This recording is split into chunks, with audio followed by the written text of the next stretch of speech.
Hi everyone, I'm Mike Gleason and welcome as ESPN Classic presents this December 1989 matchup between two of the highest scoring college basketball teams on the West Coast.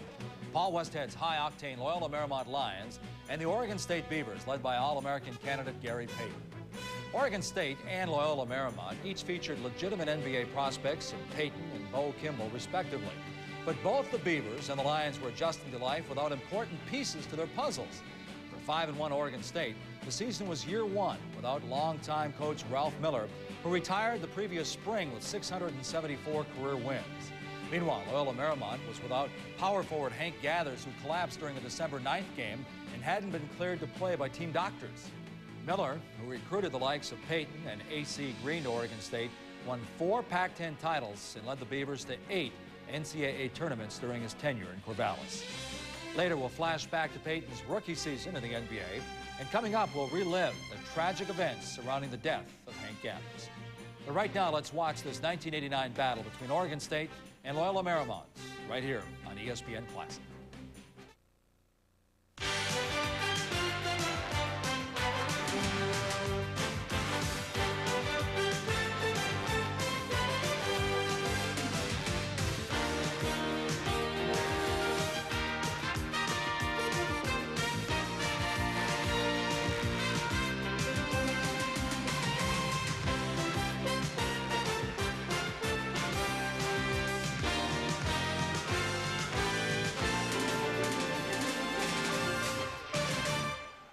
10,000 on hand tonight at Gill Coliseum in Corvallis, Oregon for Loyola Marymount and Oregon State. And our officials for tonight's basketball game, Willis McJunkin, Tom Harrington in the middle, and Ron Richardson. And we have an interesting matchup between, again, a tempo-conscious team on the bottom and Loyola Marymount, who likes to fly up and down the floor. Loyola Marymount at 120 again. Now, you'd think they'd be leading the nation, but they're not, because Oklahoma's at 134. And, of course, the only game that Loyola has lost was the Las Vegas early. On the other hand, Oregon State with a couple of wins with in the last meetings with Loyola. And the fact of 7.5 turnovers really equates into a lot of wins, because what Loyola is doing is only giving up, they're only giving up, Steve, 12 by themselves, but 19 turnovers a game is what they're causing. And the opening tap is knocked out of bounds, and it will be Loyola Marymount's basketball. And, of course, it will be their fine point guard to bring it up the floor in Tony Walker. To Bo Kimball. This is a rare time we'll see them in a half-court game. Here's Jeff Fryer, three-pointer, in and out. A rebound by Oregon State, and a foul is immediately called against Loyola Marymount, but they'll say no, it's against the Beavers. Paul Westhead was furious momentarily and then changed his mind when the call went his way. Very fortunate for Loyola in that situation, because Gary Payton was at the other end of the floor for an easy basket. And they'll pick him up man-to-man right away, and big Chris Knight, who's taking over for Hank Gathers, lays it in, so it's a 2-0 lead. Knight, interesting story, because he has to take over for Gathers, leading scorer and rebounding. Steal on the way, and here comes Walker, and it's a 4-0 Loyola Marymount lead. Well, that play took 2 seconds. That's a little surprising. They come out with a steal, get an easy basket. Now, the one thing Oregon State cannot do is go a little too fast. Knight almost with another steal. Boy, and Jim Anderson, first-year head coach at Oregon State, reminding his kids of just that. He took over for Ralph Miller, and this was named Ralph Miller Court because of the great success that coach had here. This is one of the great guards in the nation, Gary Payton. Jimmy Anderson's been around here for 29 years as an assistant coach, 28 this year, his first head coaching opportunity. Payton is missing, but Will Brantley is there for the rebound, and the basketball knocked out of bounds. It remains in the hands of the Beavers. Loyola, of course, coming out playing man-to-man, trying to force a lot of pressure. They almost get another turnover and do. Well, good play. Start by the big guy, Chris Knight, and there's the steal, and in for the jam is Earl Martin. That's okay. They'll come right back at you. Don't worry about it. Here we go. That was fast enough. Well, their second shot took 2 seconds. That shot took 3 seconds, so they're right at an average of 4. The first one took about 7 seconds. Nice lob over the top. Got it done nicely to Gary Payton. It's a 6-4 ball game with 18:30 to play first half. Traveled. Loyola has to be the quickest transition team when someone else scores, they'll get down the ball down the floor so fast. You cannot take a deep breath. Martin misses the jumper. Nice pass. What a pass. Alabegovic in the lane. And Knight is there for the foul, but Alabegovic is 6'8", 215-pound junior from Yugoslavia, and he has improved his game dramatically, and this is the one area why. He likes to go outside, but this year he's playing in the paint. And he's really the benefactor of a nice pass from Gary Payton inside. Takes it right to the basket and picks up the score.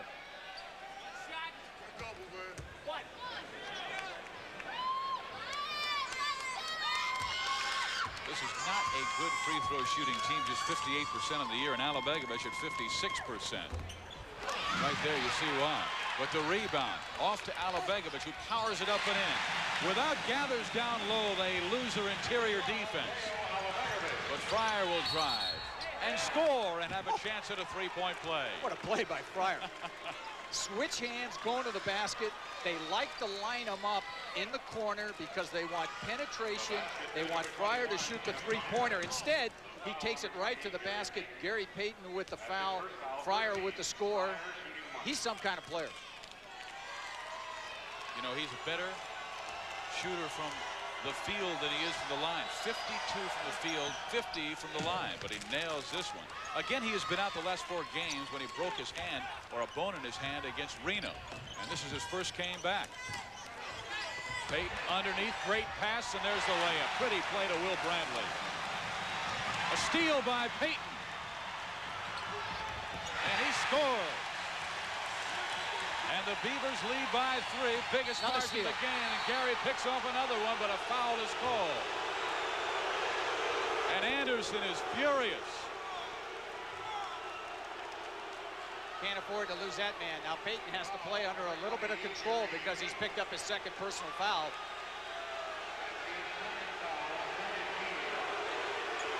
Well, they may not have called a foul. I had to call it on Payton.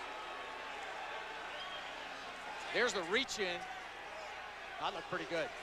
Little contact, but not much. No, they did call it on Payton, his second.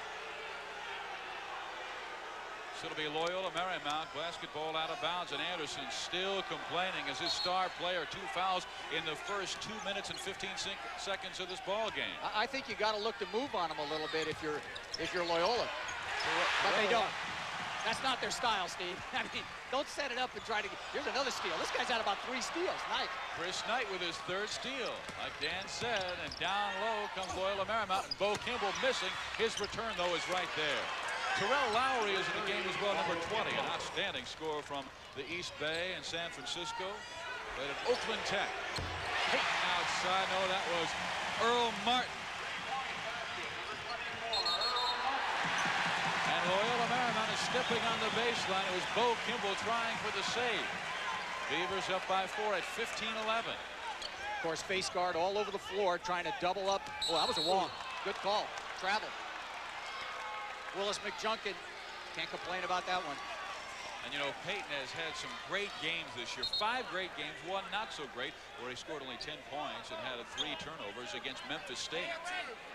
Actually, they went on the road and lost to Memphis State, came back to beat Tennessee, which has got to be a very successful road trip for Oregon State.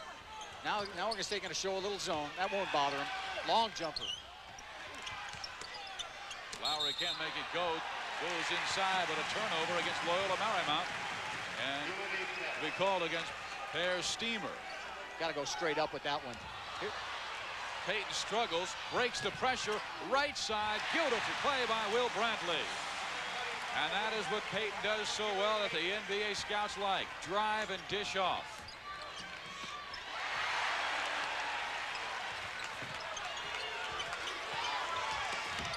Fryer has it knocked away, reclaims it, and throws it in. Nice play by the guy from Los Angeles. And a foul is called against Chris Knight. Paul Westhead can a little afford to get Knight in foul trouble, especially the way he's come out and playing. He's really given this club a lift. Knight has gotten in foul trouble, and Paul's really done an outstanding job here at Loyola when he took over the program transform this club. Knight's going to get a bit of a breather. It shows in the scoring average the way it's gone up. Every single year he has been here. Payton misses the jumper, but Fryer is there for the rebound for Loyola Marymount, and they race up the floor again. Rejected by Haskins. And the steal went to Martin, but he turns it over.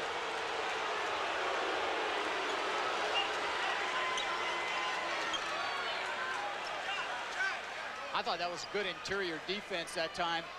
You just can't take the ball straight up. Will Brantley looked like he's the one that got the block. That's a long rainbow. Steamer misses. Loyola Marymount there again. Lowry at the control. They'll go with their half-court game. Don't push it here. Oh, yeah? Half-court game. We'll freeze this. Half-court game, right? It's a rare moment. Steamer powers it up. Oregon State battling for the rebound with Terrell Lowry and Bo Kimble, and Kimble comes away with it, and it will be Kimble's basketball with 15 minutes and 48 seconds left here in the first half. It's Oregon State 17 and Loyola Marymount 13. We'd like your attention for just a few moments.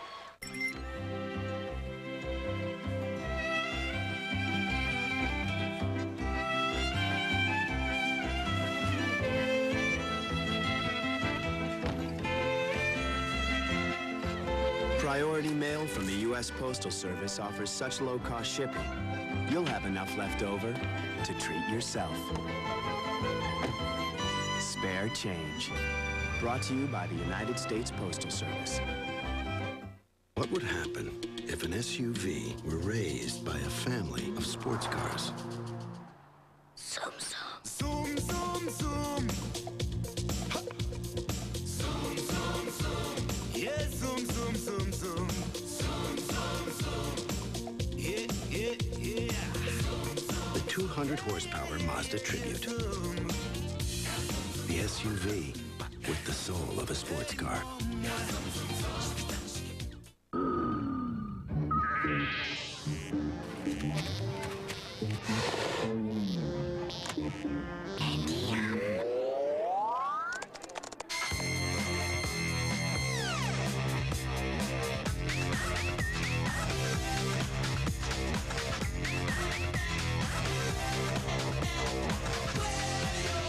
Rock the house with the Intel Pentium 4 processor. This weekend, Friday at 7 on ESPN, Daniel Alfredson and the Senators look to score often on Curtis Joseph and the Maple Leafs in Game 5. Then Saturday at 4 on ESPN2, an MLS matchup as the LA Galaxy battle the Chicago Fire. Sunday at 2 on the Deuce, NHL playoff action continues as Saku Koivu tries to spark the Canadiens past Ron Francis and the Hurricanes. And later on Sunday Night Baseball, AL division leaders collide as Manny Ramirez and the Red Sox face Ichiro and the Mariners on ESPN this weekend. But that is a point of law. I aced it. Play on, play like a referee. Play on. Mr. McEnroe, you are getting a public warning. You're watching ESPN Classic. You're watching a West Coast shootout between the Loyola Marymount Lions and the Oregon State Beavers from December of 1989 on ESPN Classic. Oregon State has a 4-point lead, but their star player, Gary Payton, has 2 fouls. Loyola Marymount, should they change their strategy at all to attack him? Well, I really think that they have to take a look at that because Payton with 2 fouls, if he picks up his third, he's coming out of the game. And I think Loyola one time down the floor, whoever Payton is near, I think you got to move on him. But that's really not Loyola's style. I mean, they've never done that. Well, they break the pressure, get it down low to Haskins, and then Payton gets it and looks for an opening. Now they'll slow it down. This is what Jim Anderson was hoping that they would do. Down low, Payton. Oh, he is tough. He got backdoor and a nice feed from the big guy. Payton can play outside. He can go in. Do a lot of different things. This is up. And Kimble gets it to go. He's off to a slow start. He's only got 6 points in the first 5 minutes. I mean, he's got 57 and 51 his last 2 games. Brantley spins it out, but Haskins with a nice rebound. And he is fouled on his way up. the foul goes against Per Steamer. Steamer, what an interesting story. Here's a guy who loves basketball so much.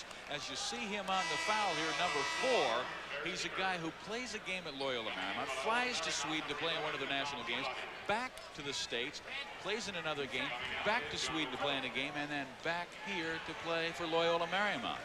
So he had the frequent flyer miles. He won a trip to Hawaii, to Hong Kong, and to Peru all in 1 week. Almost incredible that you could do that. Of course, he had NCAA sanction, and the university allowed him to do it, but played in a lot of games so far. Well, Haskett makes the 2 free throws, and then Loyola Marymount turns it over. Of course, this is a club, Oregon State, and Paul Westhead knows, forces a lot of turnovers. Teams turn the ball over on an average of 19 or 20 times. And tonight, it may be even more than that. Haskett can't get the turn shot to go. But look who's there, Alabegovic. Well, that's the area where they really miss Gathers. Gathers, of course, a leading rebounder in the country, will normally get that one off. Here's the foul. Looks like it's going to be on Alabegovic. And that's Alabegovic's first of this game, with Oregon State leading 21-15. We have 14:39 to play in this first half. And it has been just the kind of style we expected to see. Oregon State being very patient with their half-court game. And you see the team in maroon, Loyola Marymount, when they get it, they run, run, run. Of course, Oregon State staying in the zone because Payton in a little foul trouble. Kimball on the no call. Alabegovic forced it. Kimball with the steal. What do you think? Think it's going up? And in. All right, Bo. Cannot relax. You have to take advantage of every opportunity. This is what I'd like to see Oregon State do a little more of. Make the extra pass, because if you do, you're going to get an excellent shot. Payton takes not a wise shot, and it does not fall, but he gets his own rebound and drops it in. Lowry all the way. Great move. Terrell Lowry averaging 16 a game coming off the bench. Just takes that one straight to the basket. He was the guy who stepped in as a starter when Jeff Fryer went down. I think this is smart now. Instead of Alabegovic dribbling in and shooting a foul line jumper, kick it back out. Get your people with the ball. Let Payton start the offense. Knock it inside, and you'll get a pretty good shot. And they're posting up Gary right now quite a bit. Not a good foul by Kimball that time. Bo said, yes, I fouled him, but not a smart one because Payton was falling away. And, of course, Kimball has to stay out of foul trouble. And you know what happens when you play Loyola? It happened to Las Vegas in their first game. Things kind of flow along, and you're in pretty good shape, and everything's going good. But you see Chris Knight, 34, come back in the game. You run through a stretch, Steve, in the first half, that you get a little bit tired. And if you play this club and you get tired, all of a sudden they can run off 8, 10, 12 points in a row. And Paul Westhead said early in the season, the first game or two, we ran out of gas. And it takes us 6 or 7 games before we can play this tempo efficiently. He says, I think right now, as soon as we can get Gathers back and get him a little action, we're really going to be ready to roll. And we'll put up more points. They're going to put up more. It's 120 a game, but he says, we're not rolling yet. You know, they shot 73% to start this ball game, and they only lead by 6. Here's Lowry. That's stolen by Oregon State. Payton with the jam. Gary Payton has 10.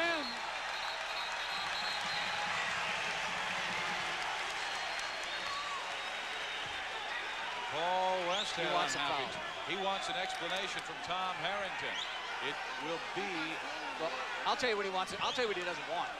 He doesn't want anybody to touch the ball once it goes in the basket. What really hurts this Loyola team is when you score and then you interfere with the ball, because part of their offense and part of their effectiveness is the transition. This is exactly what they want to do. They don't want you to slow them down. That's a foul. Oh, he got away with one, I think. That would have been number 3. Did you see the scowl and the scared look on that man's face, Gary Payton? You know, we took a shot at him to start the ball game, almost like a baseball card shot, and they asked him to smile, and he refused to. I know. Said, no. Yeah, but we got him to smile, didn't we? I don't think so. He looked pretty mean. Meantime, Steamer drops it in. It's a 27-21 ball game. Oregon State leading by a half dozen. This is really a very resourceful team in Oregon State. Here's their backdoor series, which they like to run. They've been doing this since Ralph Miller. Of course, this is Oregon State tradition. Look at that pass. Great interior passing results in 2 by Haskins. Steal by Payton. Timeout. He's got 12. No timeout. They're getting back on defense very quickly as well. Kimball, very poor shot selection.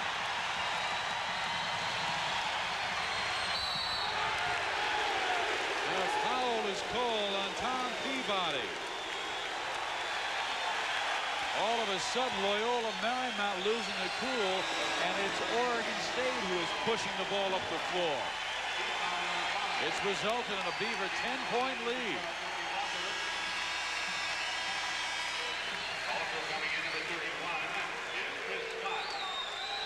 Chris Scott comes in the game. Paris Steamer leads. Of course, Paul Westhead going to try to play a lot of fresh bodies, move them in and out. So Loyola's down 10, but that's not a lot.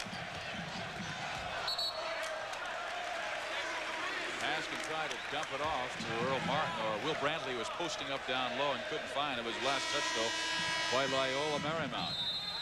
And we have a timeout on the floor with 11 minutes and 59 seconds to play here in the first half. The Beavers lead Loyola Marymount by 10, 31-21.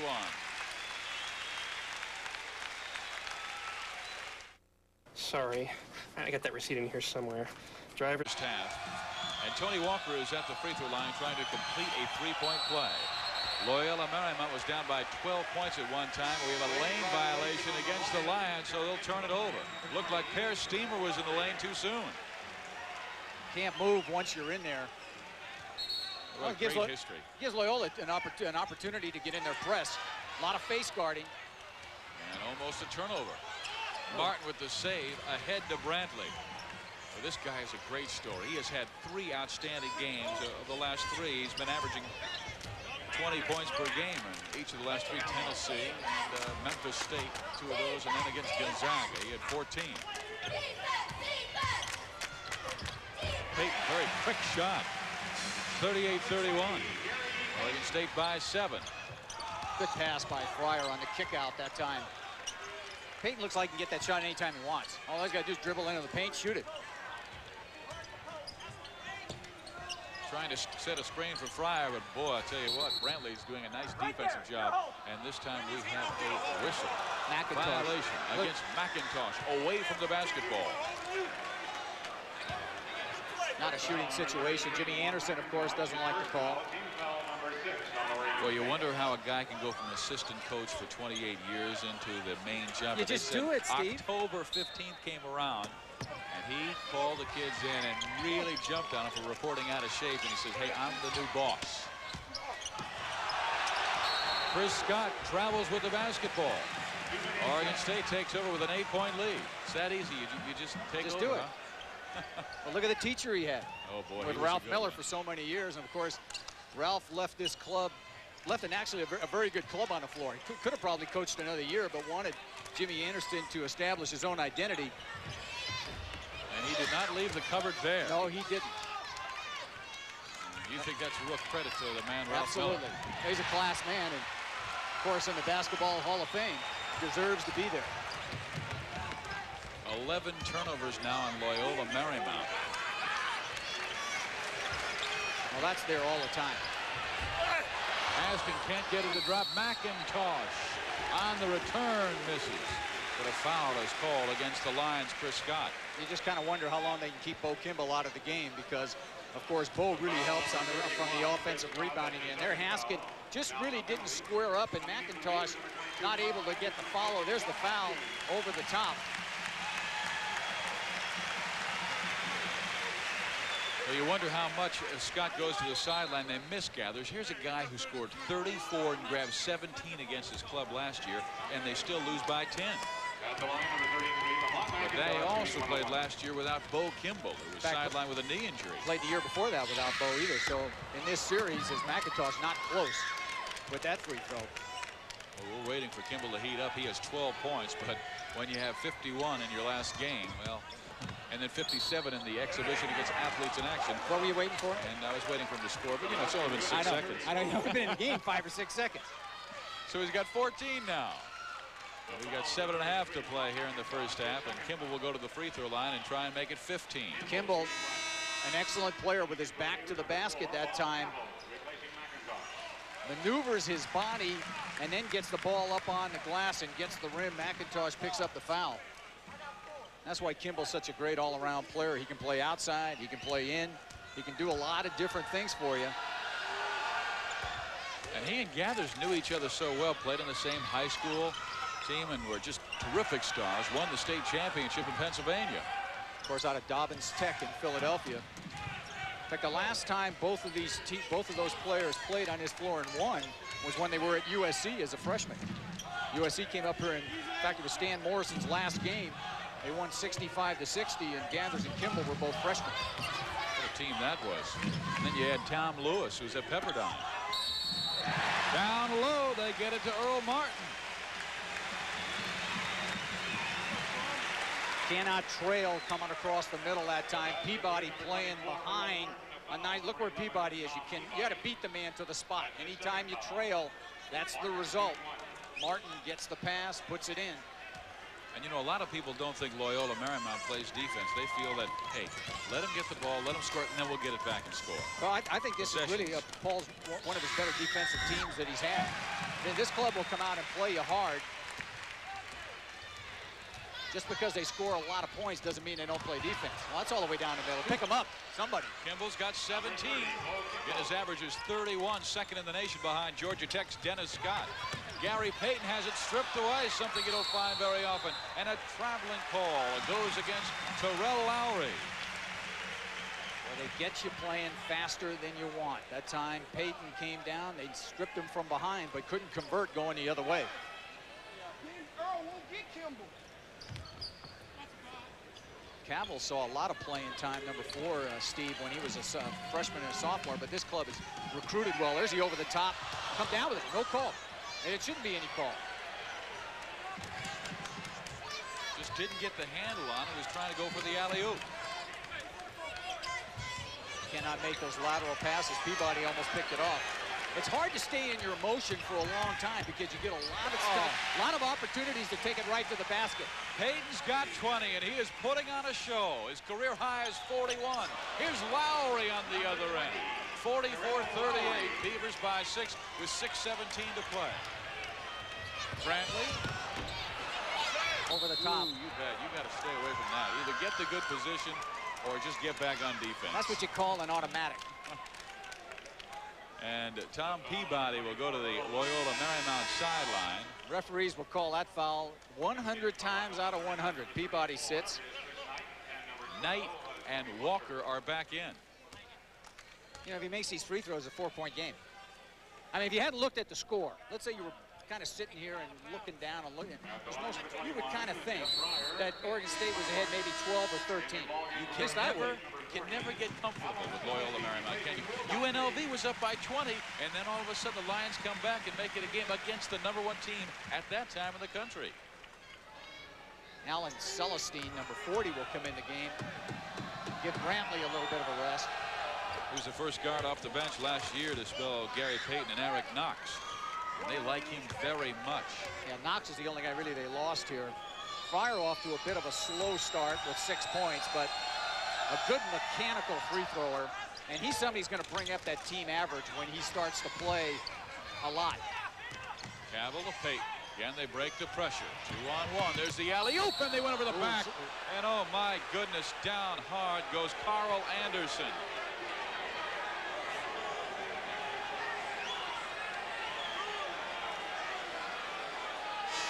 Here's Celestine with the lob, a good idea. Didn't look like it was intentional. What I thought he was trying to do was just establish position and back him out a little bit. I don't know if Steamer realized that Anderson was in the air. He could have got hurt on that one. Looks like he's all right, though. He had his eyes on the man with the basketball the entire time. Carl Anderson, shooting 2. Big Carl Anderson. Great story out of Martin Luther King High School in Chicago, where he was really playing in the shadow of Marcus Liberty, who's now at Illinois. And Anderson, a very big man who has a great future here, was a Prop 48 casualty his first year, then redshirted last year. Well, that's an upset in itself. He made both free throws. They want Alabegovic. Well, he touched the ball again. And now, after you warn them, then you got to look to give him a technical. Well, they gave him the warning earlier. Yeah, well, you can't touch the ball.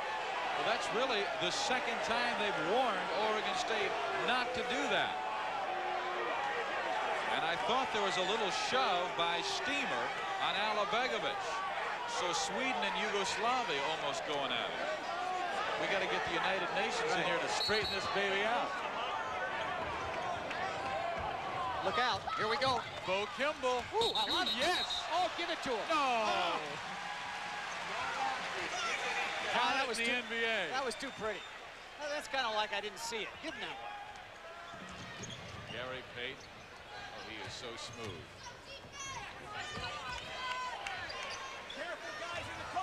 Payton's 9 of his last 12 from the field, including 6 straight.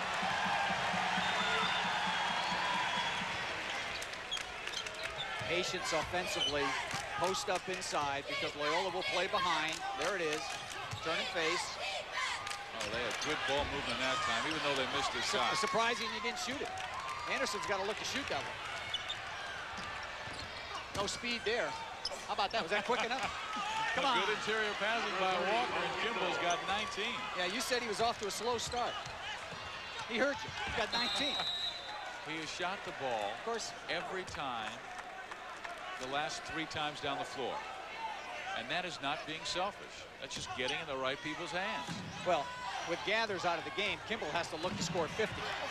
Anderson down low. And Loyola Marymount has a chance to make it a 2-point game. Fryer can make it a 1, but misses off the back of the iron, and Payton is there for the deep rebound. Good recovery that time by Fryer. They want to go low to Anderson. He's posting up a steamer on him defensively. Alabegovic wanted to pull the trigger. He likes it out deep. Payton misses his first shot in 7.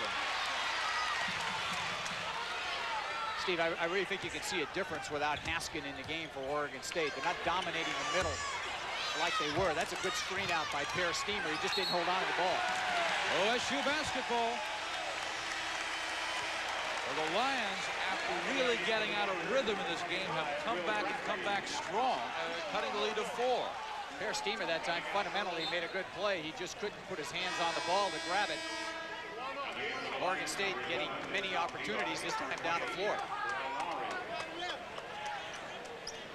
Tom Peabody checks in, replacing Chris Knight. And off the inbounds, it is Gary Payton.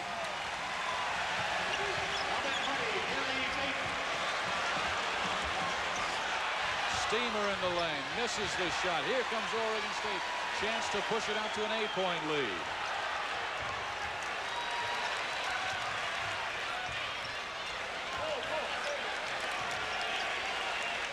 There's your back door. Whoa. And Payton's got 24 points. Great passing by the Beavers. Waste no time. Here's Bo Kimball with a chance at a 3-point play. They took the last magical move away from him, so he says, take that. That was a triple clutcher in the air. Look at the pass, though. The good penetration. Kimball, acrobatic. Draw the foul. Check it off the glass.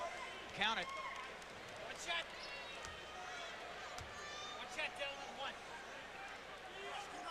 1. Jim Anderson. Terrific gentleman. He played here at Oregon State. Now as he's watching his team, for the first time in 29 years, go out and win their 6th game of the year. We have 3 minutes and 51 seconds remaining in this first half. Time out on the floor.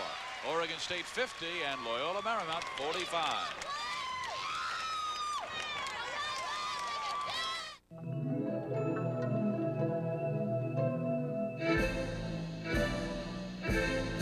Imagine coming home every night to a symphony of jets. all playing their part to make you feel better than ever. Sound good? Then call now and we'll send you a free brochure on the hot tub more people relax in than any other. Hot Spring Spas. Slip into 102 degrees of warm, pulsating water, and you'll instantly find yourself 180 degrees from the everyday world. Your work, your worries, all drift away. Hot Spring Spas give you what other hot tubs don't, like our exclusive no-fault 6000 heater, our easy-to-operate control system, just set it and forget it, and the 100% no-bypass filtration system that works round the clock to a dealer near you. Hot Spring Spas, built for a lifetime of relaxation. 10 days prior to the 1989 Loyola Marymount Oregon State contest, Lions forward Hank Gathers collapsed and momentarily lost consciousness in the first half of a December 9th game against Cal Santa Barbara. Gathers, who led the nation in scoring and rebounding in 1988, reflected on the incident. Well, I felt a warm sensation starting, I guess, from my feet and going all the way up to my head. And as I raised up to shoot the free throw, I felt it coming on. So I pretty much tried to get rid of the basketball and break my fall. And I was able to do that to some degree. And I landed on my shoulder. And I guess I was out, you know, on my way down for about 1 or 2 seconds. And I just thank God I was able to get up. After missing just 2 games, Gathers returned to the Lions lineup and looked like his old dominant self. Then on March 4th, 1990, while hosting Portland in the West Coast Conference Tournament, tragedy struck the college basketball world when Gathers scored on an alley-oop pass and then staggered and crashed to the floor. He died an hour and 41 minutes after he collapsed. Chris Myers was at the Daniel Freeman Marina Hospital the night of Gathers' passing and filed his Vintage Sports Center report from 1990. It's a chilly night here in Los Angeles at the Daniel Freeman Hospital, and we are joined by the athletic director of Loyola Marymount, Mr. Brian Quinn. And of course, moments ago, Paul Westhead here, some of the players were here from the Loyola basketball team, and they left the area. Dr. Weiss is inside meeting with Hank Gathers' mother and brother who happen to be here. The question that most will ask is, should Hank Gathers have been playing basketball after that initial heart ailment in December or that fainting spell? Well, a complete medical clearance was granted for him to participate in all athletic endeavors, so the answer, you know, certainly would be yes. Hank Gathers died as the leading scorer in Loyola Marymount history with 2,490 points and as the career leader in scoring average with 28 points a game. Later, we'll take an inside look at Oregon State's Gary Payton, but right now, let's watch the Beavers take on Loyola Marymount in this 1989 game on ESPN Classic. 3:51 left in the first half. Oregon State leading by 5, and Loyola Marymount really likes to play the passing lanes, and because of that, offensively, you really have to be patient yet quick with your passes. Yeah, that illustrates it right there. The nice backdoor pass by Alabegovic to Payton, who brings it in for a score. Well, Payton's only got, what's he got the first half, Steve? Only 24 and 5 assists. And 11 of 15 from the floor. Well, that's a charge. No basket charge. Bring it the other way. And a three-pointer can make it a 2-point game. We have not seen too many threes in this game by Loyola Marymount. And with Fryer and Kimball on the floor, that is unusual. But Oregon State really stretching their defense out well. But Celestine going right into his man. Yeah, Chris Scott that time established the position. Smart play gives the Lions another opportunity, down 5 with 3.5 to go. I think they're in pretty good shape. We already have 95, again the Gill Coliseum record for two teams, 201 points. Peabody misses the jumper. Kimball with a nice offensive rebound, tries to tap it himself, but I believe hits the side bar of the backboard, and it will be Oregon State's basketball. Yeah, good officiating that time. Richardson wasn't sure of the call, and he asked for a little help and got it.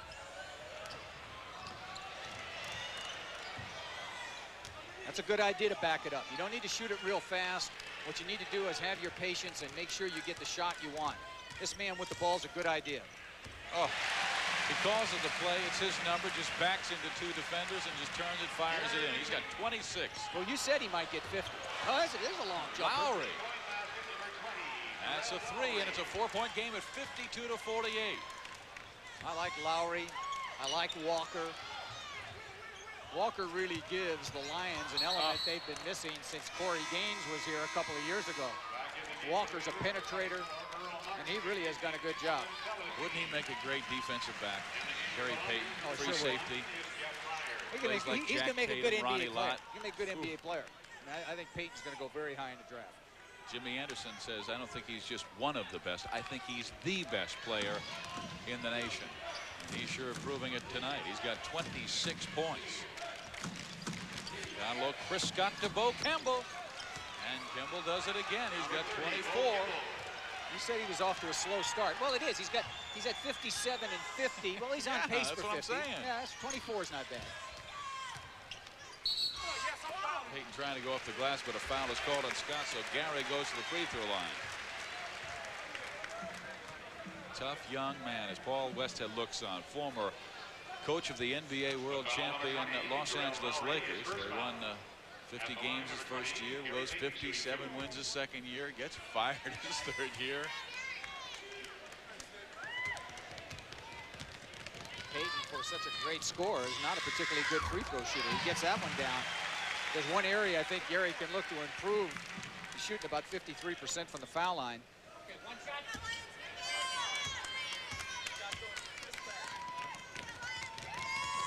Gary's got 28 in the first half. Again, his career high is 41, and Loyola Marymount throws it away. Threw that one to you.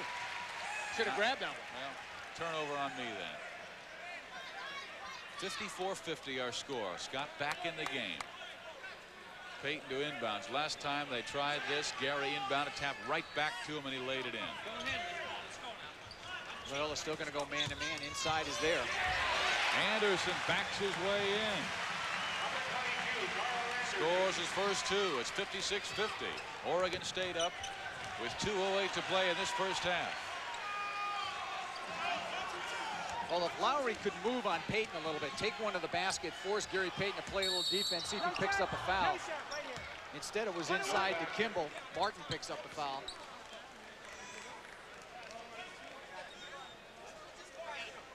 Tend to get into a lot of foul trouble when you play against Loyola. You get tired, you start reaching. If you don't have 8 or 9 players, you could be in trouble. So you're forced to make this substitution. You know, Martin picks up his third, so he's going to be out the remaining 2 minutes. 2 minutes doesn't seem like a long time, but against Loyola, it could be a long time. It's a lot of possessions. In fact, who can ever forget when they played Wyoming in the NCAAs? Wyoming thought they were up like 10, 12, 14, and it got down to halftime. I think Loyola ran off like 17 straight points. They went in with the lead. It was like unbelievable. All of a sudden, it was like shock time. How did they got the lead? Well, they could score in a hurry. Kimball makes both free throws, and he has 26 points in this game. Here's Payton to Celestine. Alley-oop jam by Anderson. Good pass that time by Celestine. Right back at you. Fryer's not shooting the ball well, but again, this is his first game back from a broken hand he suffered against Nevada Reno. Celestine is a young player they like, particularly on defense, but they also like his passing, and that's one reason why. He makes a super pass there. The pass just as important as the shot. Anderson brings it home. Kimball picks up a foul at the other end, his third. And I'm sure Paul Westhead's going to get him out. I think he has to get him out.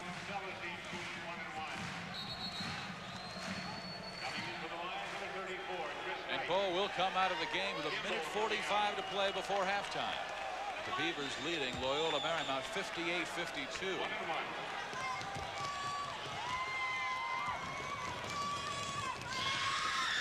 Celestine hitting 54% from the line this year. Again, if there's one weakness on this ball club, is Kimball's. Sits down with the 3 personals. Oregon State has been weak from the charity this year, shooting as a team just 58%. Knight almost walks with it. And Payton is there for the steal. Good pass. And dishes off to Celestine. He's leading the nation in assists at 10.5. What a pass that time. Very unselfish. Could have taken it in all the way himself, but didn't. Decided he would make the pass and the dish. Oregon State's back up by 10. Fryer forces the jumper. Knocked away beautifully by Brantley.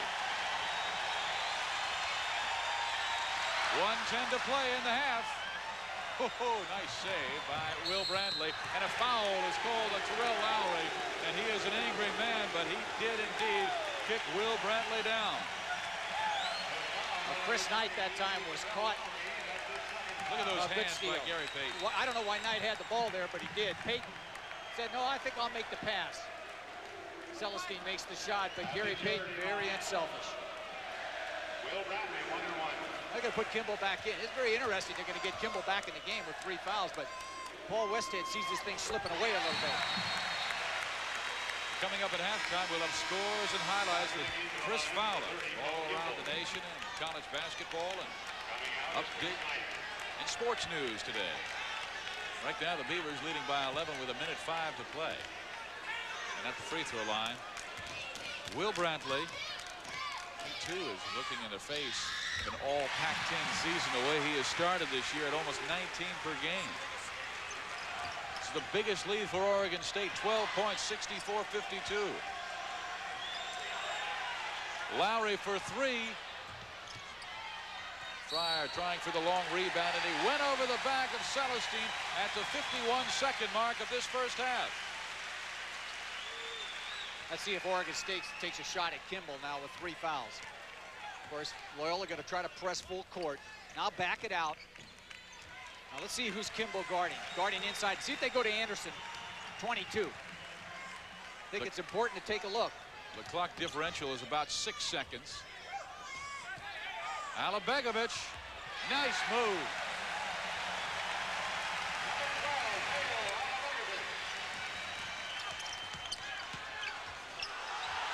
How about that? Oh, and he almost got it. Their tip in is good. But he gets the tip. He's the one that came back and got the tip. 13 seconds to go in the first half. Steal by Loyola Marymount. Kimball with the left-handed layup, and all of a sudden it's a 10-point game.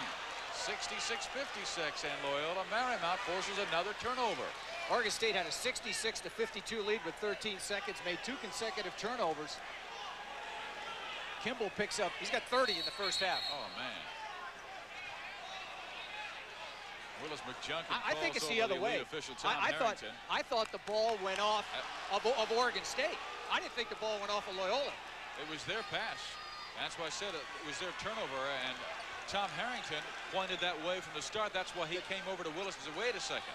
Wrong call. Let's get it into Loyola Marymount with 2 seconds left. Reverse layup goes.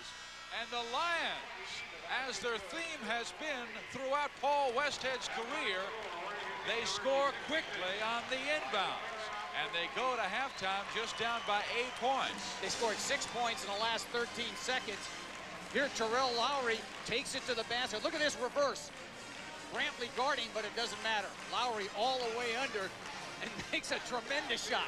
I mean, they're only 8 down. Oregon State leading at halftime, 66-58. We've got a good one here in Corvallis.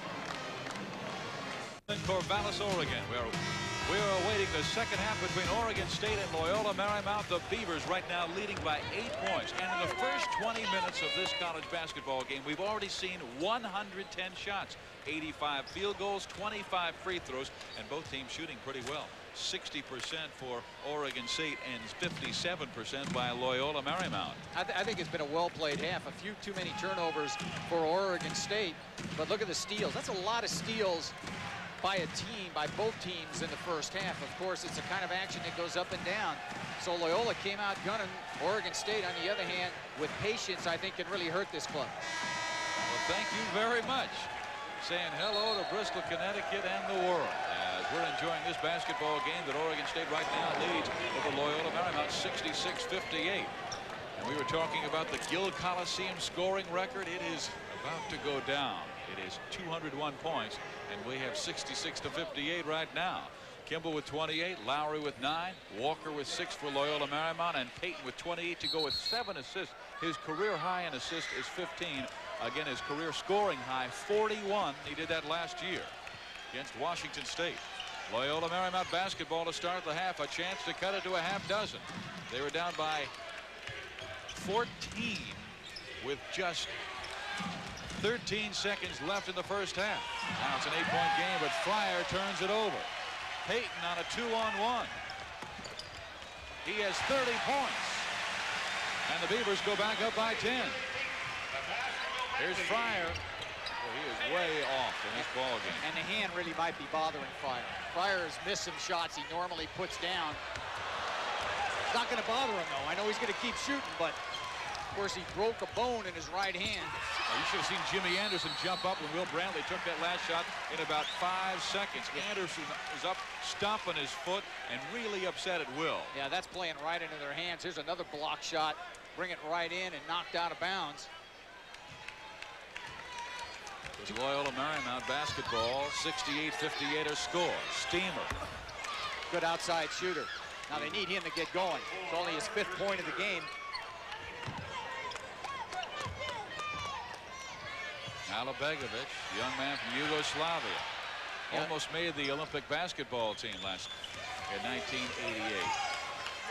Now, Stephen, the one thing Kimball can't do is pick up that 4th foul. He must stay out of foul trouble. Even if it means giving up some baskets, don't pick up the 4th. That's a travel, didn't get it called. Alabegovic misses here. Kimball high for the rebound. Big time rebound. Grab it and go. We don't need Hank Gathers. We got me and Tony Walker and this guy, Per Steamer. But this one won't fall. First Knight battles for the rebound, but it's stolen by Will Brantley. 4-on-1. Good dish by Payton, but it's blocked beautifully by Jeff Fryer and knocked out of bounds. Last touch by Oregon State, and the Beaver fans going crazy. How did they not score? 4-on-1, a little too much penetration. That time by the dribbler. There's the save from behind, and the ball does go off Gary Payton. Jeff Fryer with the recovery. Chance to make it a 5-point game. 3 could make it a 4. Look at Kimball where he is now. They're going to try to post up Bo Kimball. Alabegovic with some nice defense thus far. There's the double team. Kimball says and then steps on the baseline.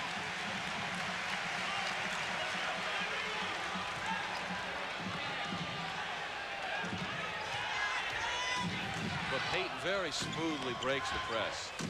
And no matter what call you get, it doesn't seem to bother Loyola. I mean, guys step on a baseline, they miss. They just keep playing. I mean, they stay with the same expression the whole game. Gary struggles with the basketball. He's being tied up down low by Tony Walker. They're trying to post him up on smaller Walker. See if they go to Alabegovic. Alabegovic is being guarded by Kimball. They're not going to do it. Of course, Haskett gets an easy shot, doesn't get it in.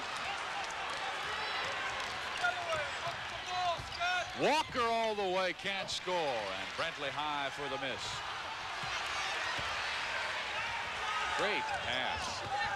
Baseball pass, and this is Earl Martin missing. All of a sudden, Oregon State, who shot 60% in the first half, has gotten cold to start the second 20. And they've had some good shots. I mean, Martin with an outside jumper, a 12-footer. Loyola Marymount just can't get it off. The problem is, without Gathers, you're just going to give up too many second and third efforts.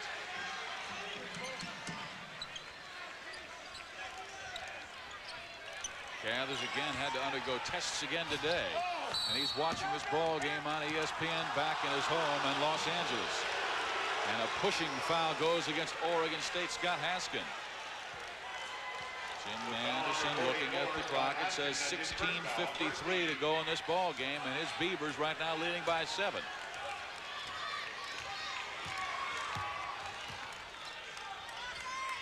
So they have shut down Fryer. He's 2 for 7. But they haven't shut down this man.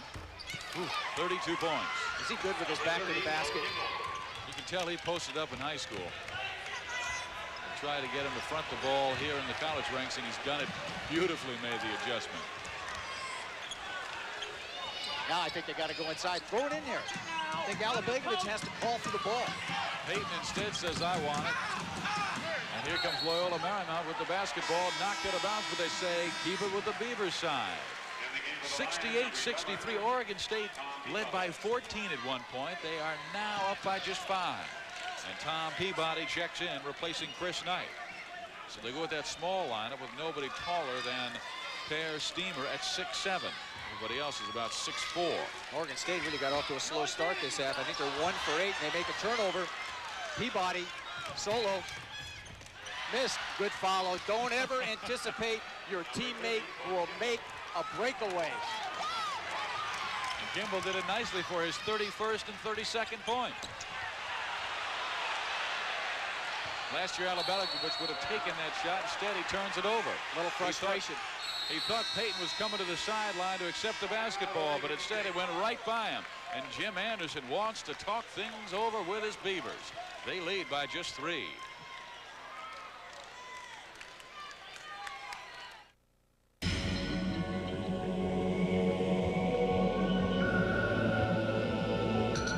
Engineer Tom Sutter is a student of tranquility. For the GMC Envoy, he and his team use hydroform technology to absorb vibrations for a surprisingly comfortable ride.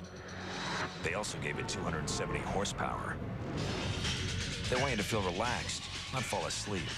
Motor Trend's 2002 SUV of the year, the GMC Envoy. 6 titles in 8 years. Only one team could defeat Michael's Bulls, his own. Tuesday, the inside story behind the death of a dynasty. Michael wanted the power, Phil wanted the power, Krause had the power. SportsCenter flashes back a revealing look at the demise of the Bulls. Michael hated Krause. I tried to be as sensitive as I could to Michael. It's a bad way to end an unbelievable run. 7 Eastern, Tuesday on ESPN Classic. For years, Pennzoil has helped keep your car running like new. Now they have a brand new product that keeps your car looking like new. Pennzoil Total Care. Introducing Pennzoil Total Care, the revolutionary new car care product that gives your car a professional quality finish inside and out. Use Pennzoil Total Care on your whole car. Wash and wax the paint, clean and protect the interior. It even does windows and chrome. It's easy. Just rinse off the car, sponge on Pennzoil Total Care, and buff to a beautiful shine. Call today to order the Pennzoil Total Care Kit. You get the sponge, the microfiber towel, and enough Pennzoil Total Care for 10 complete applications, all for just $14.95. Pennzoil Total Care, the fast and easy all-in-one car care product that cleans, shines, and protects your whole car, guaranteed. Call right now and you'll also get a free can of Pennzoil Z4, the all-in-one spray lubricant. Call this number to order now. Pennzoil Total Care, a total revolution in car care. You're watching a West Coast shootout between the Loyola Marymount Lions and the Oregon State Beavers from December of 1989 on ESPN Classic. Oregon State leading Loyola Marymount by 3 with 15:50 to play. And this Saturday on ESPN, the battle for the AFC Central. Cleveland against the Houston Oilers, and the Oilers trying to rebound from that 61-7 embarrassment they had at the hands of the Cincinnati Bengals. Again, that's Saturday, Eastern Time at 8 o'clock. Tony Walker at the controls for the Loyola Marymount Lions. They're down by 3. They can make it a one-point game right here, but knocking it out of bounds. Martin, I mean, how many blocks has Martin had? He knocked that one right back on Fryer. Here's your field goal. Look at the second half. Oregon State only 13%. I think they've only made 1 field goal. Probably saying we shouldn't have gone to the locker room. We just should have stayed out here and kept shooting.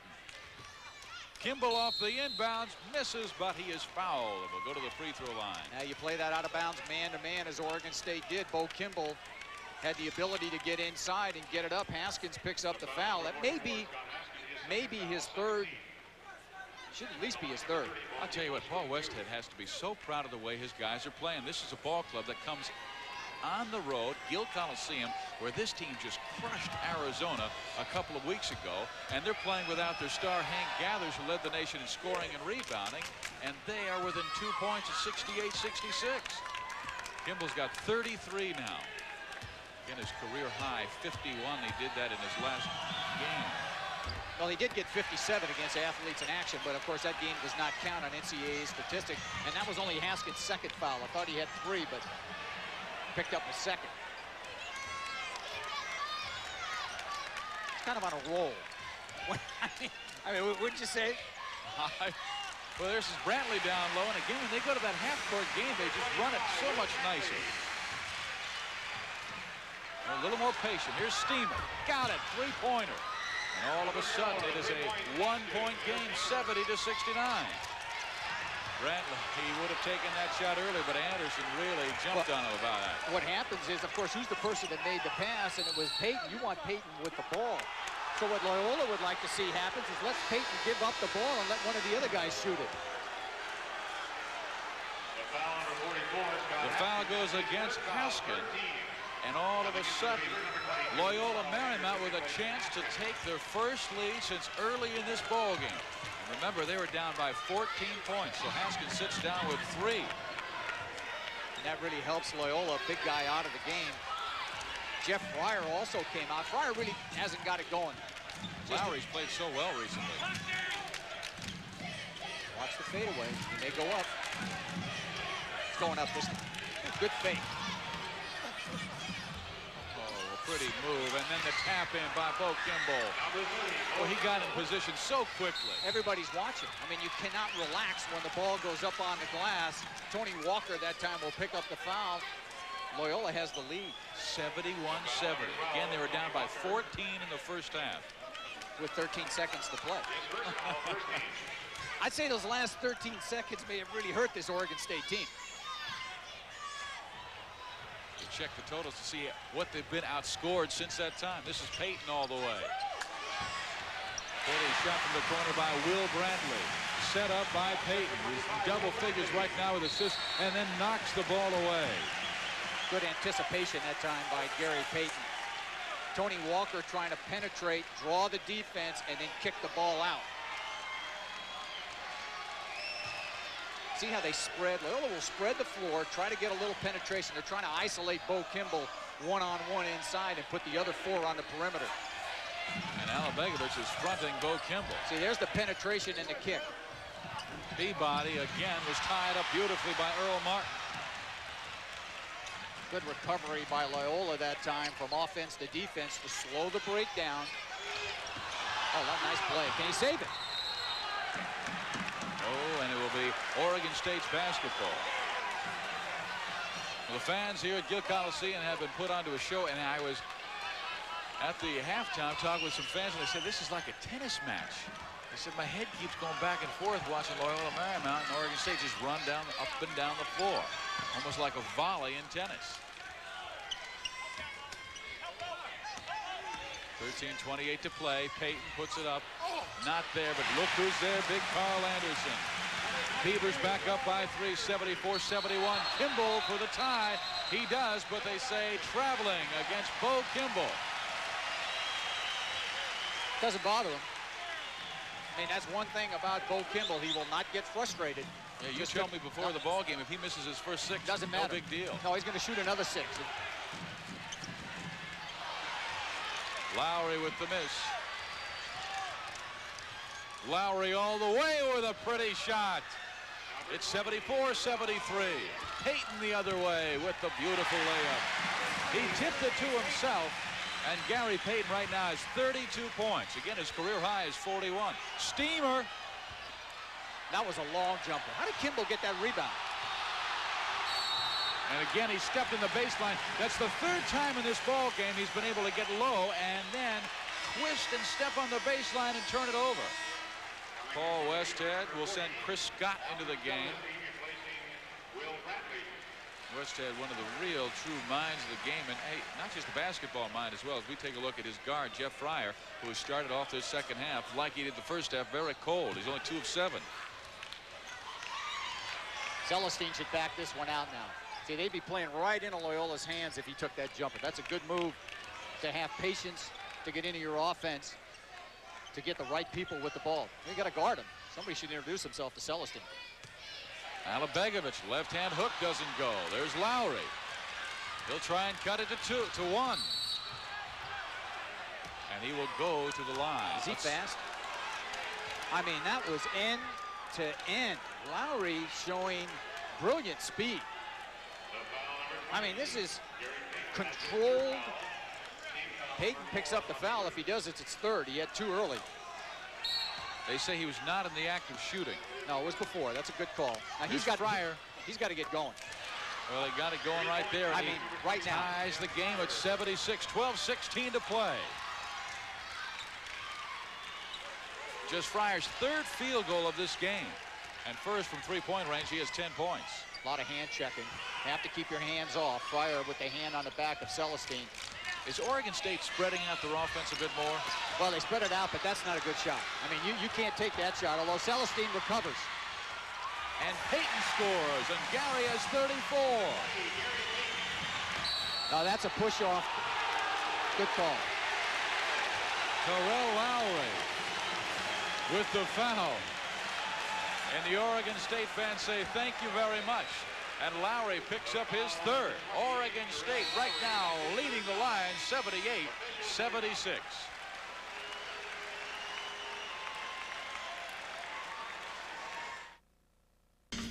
You want to know what it takes to look like this?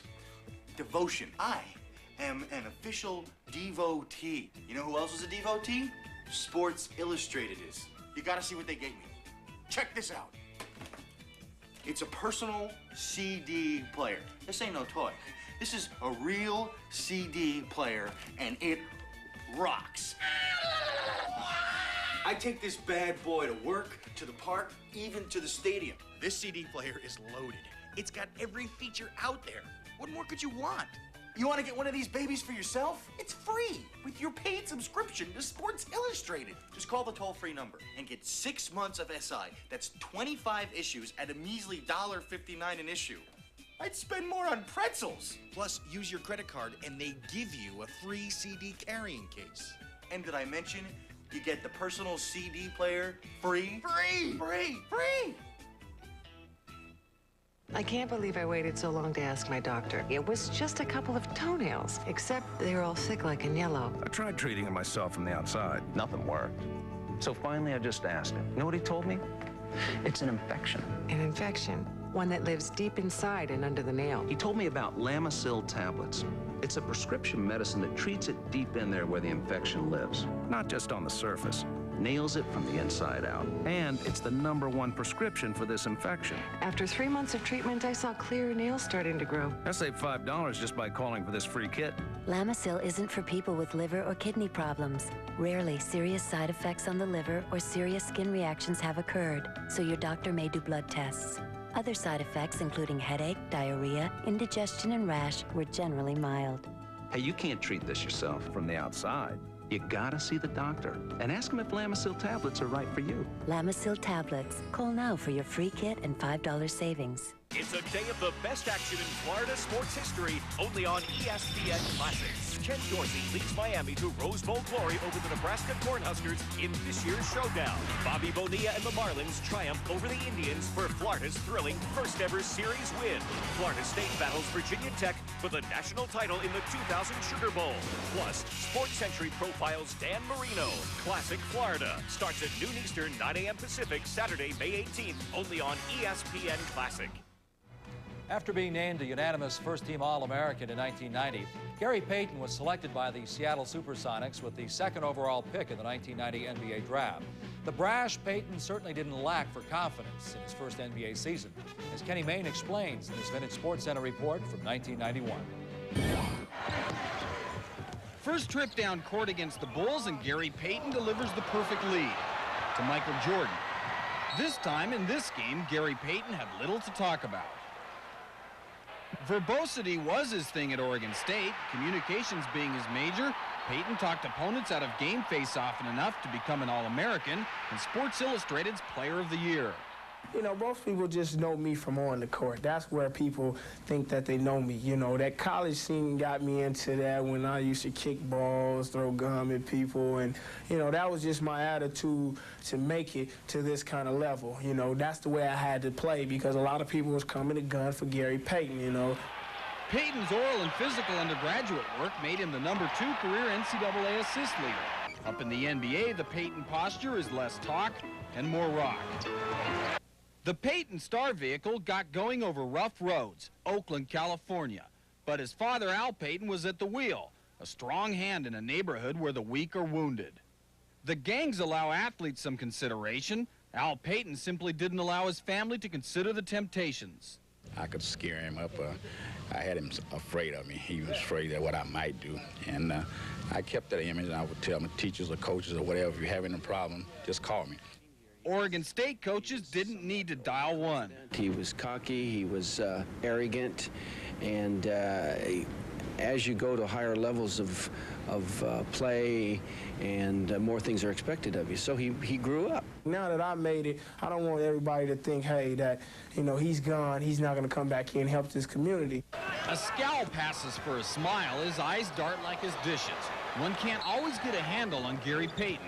The looks as deceptive as the words he employs for an edge. But his overt actions signify his desire for control. And as he scratches out his NBA existence, he's relatively silent. He will talk.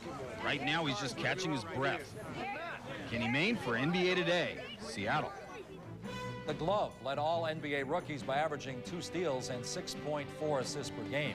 In February of '91, he recorded his first triple-double, 18 points, 10 rebounds, and 11 assists against Phoenix. Later, we'll profile Peyton's college coach, Ralph Miller. But right now, let's return to more of Oregon State and Loyola Marymount from 1989, right here on ESPN Classic. Oregon State leading Loyola Marymount by 2. And one of the keys that Jim Anderson wanted to do was get in the passing lanes off the fast break by Loyola Marymount. And Alan Celestine did just that. Anticipation, but Lowry doesn't come back to meet the ball. You've got to come back to get it. Here, the nice dish. Peyton gets the score. Good play by Celestine. Oh, right back. Here comes Peyton all the way. He lays it in for point number 35 and 36. 5 away from tying his career high.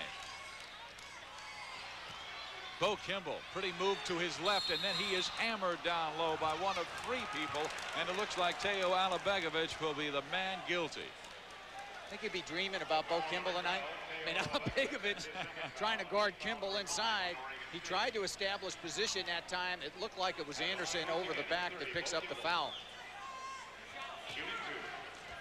Well, it'll be Bo Kimball, and Teo Alabegovic's second personal. Could have given it to either player that time, but they're going to give it to Alabegovic.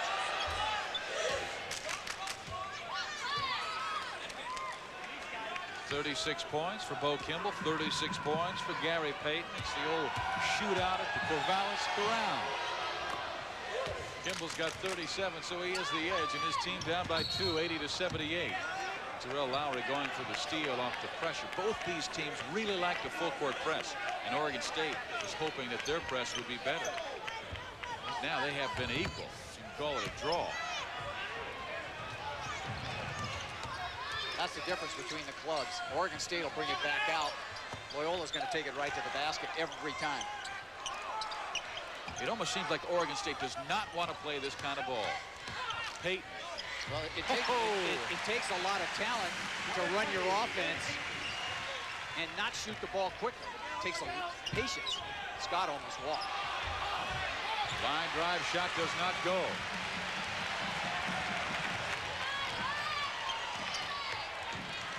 Alabegovic. 84-78. Oregon State leads with 10:50 to play.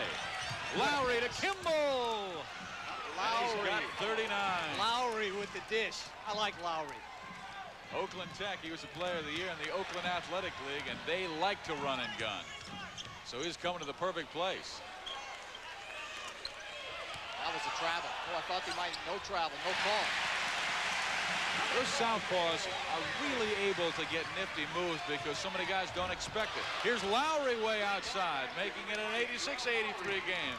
We've got fans behind us just laughing. They're just thinking this is the greatest. He's going to shoot another one. This is going up another 3.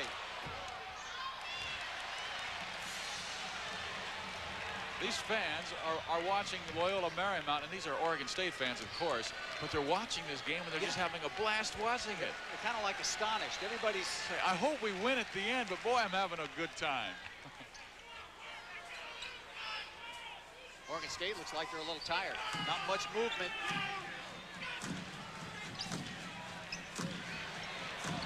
Oh, bad shot by Earl Martin, and he's still at 20 left in the shot clock. That's a good pass. See, that's a perfect read. Come down the floor. Lowry knew where Kimball was on the floor. That's Kimball's 42nd point. Timeout.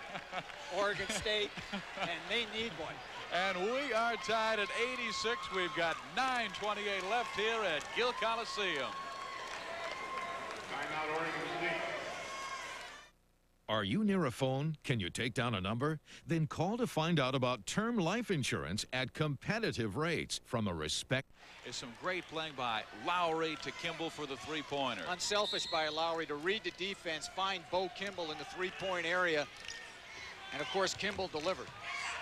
Peyton down the middle. decided at the last minute to take it himself and lays it in, and he's got 40 points. Kimball with 42, Payton with 40. I think an important part of this game, Kimball been able to stay out of foul trouble. He had 3 at the end of the first half. There's a fadeaway, count it. Oh, 44 for Kimball. He said, how do you do, Cavill? Cavill, number 4, came in the game to guard Kimball. He said, take this. I was beginning to remind everybody of Hersey Hawkins when he was at Bradley, scoring all the time.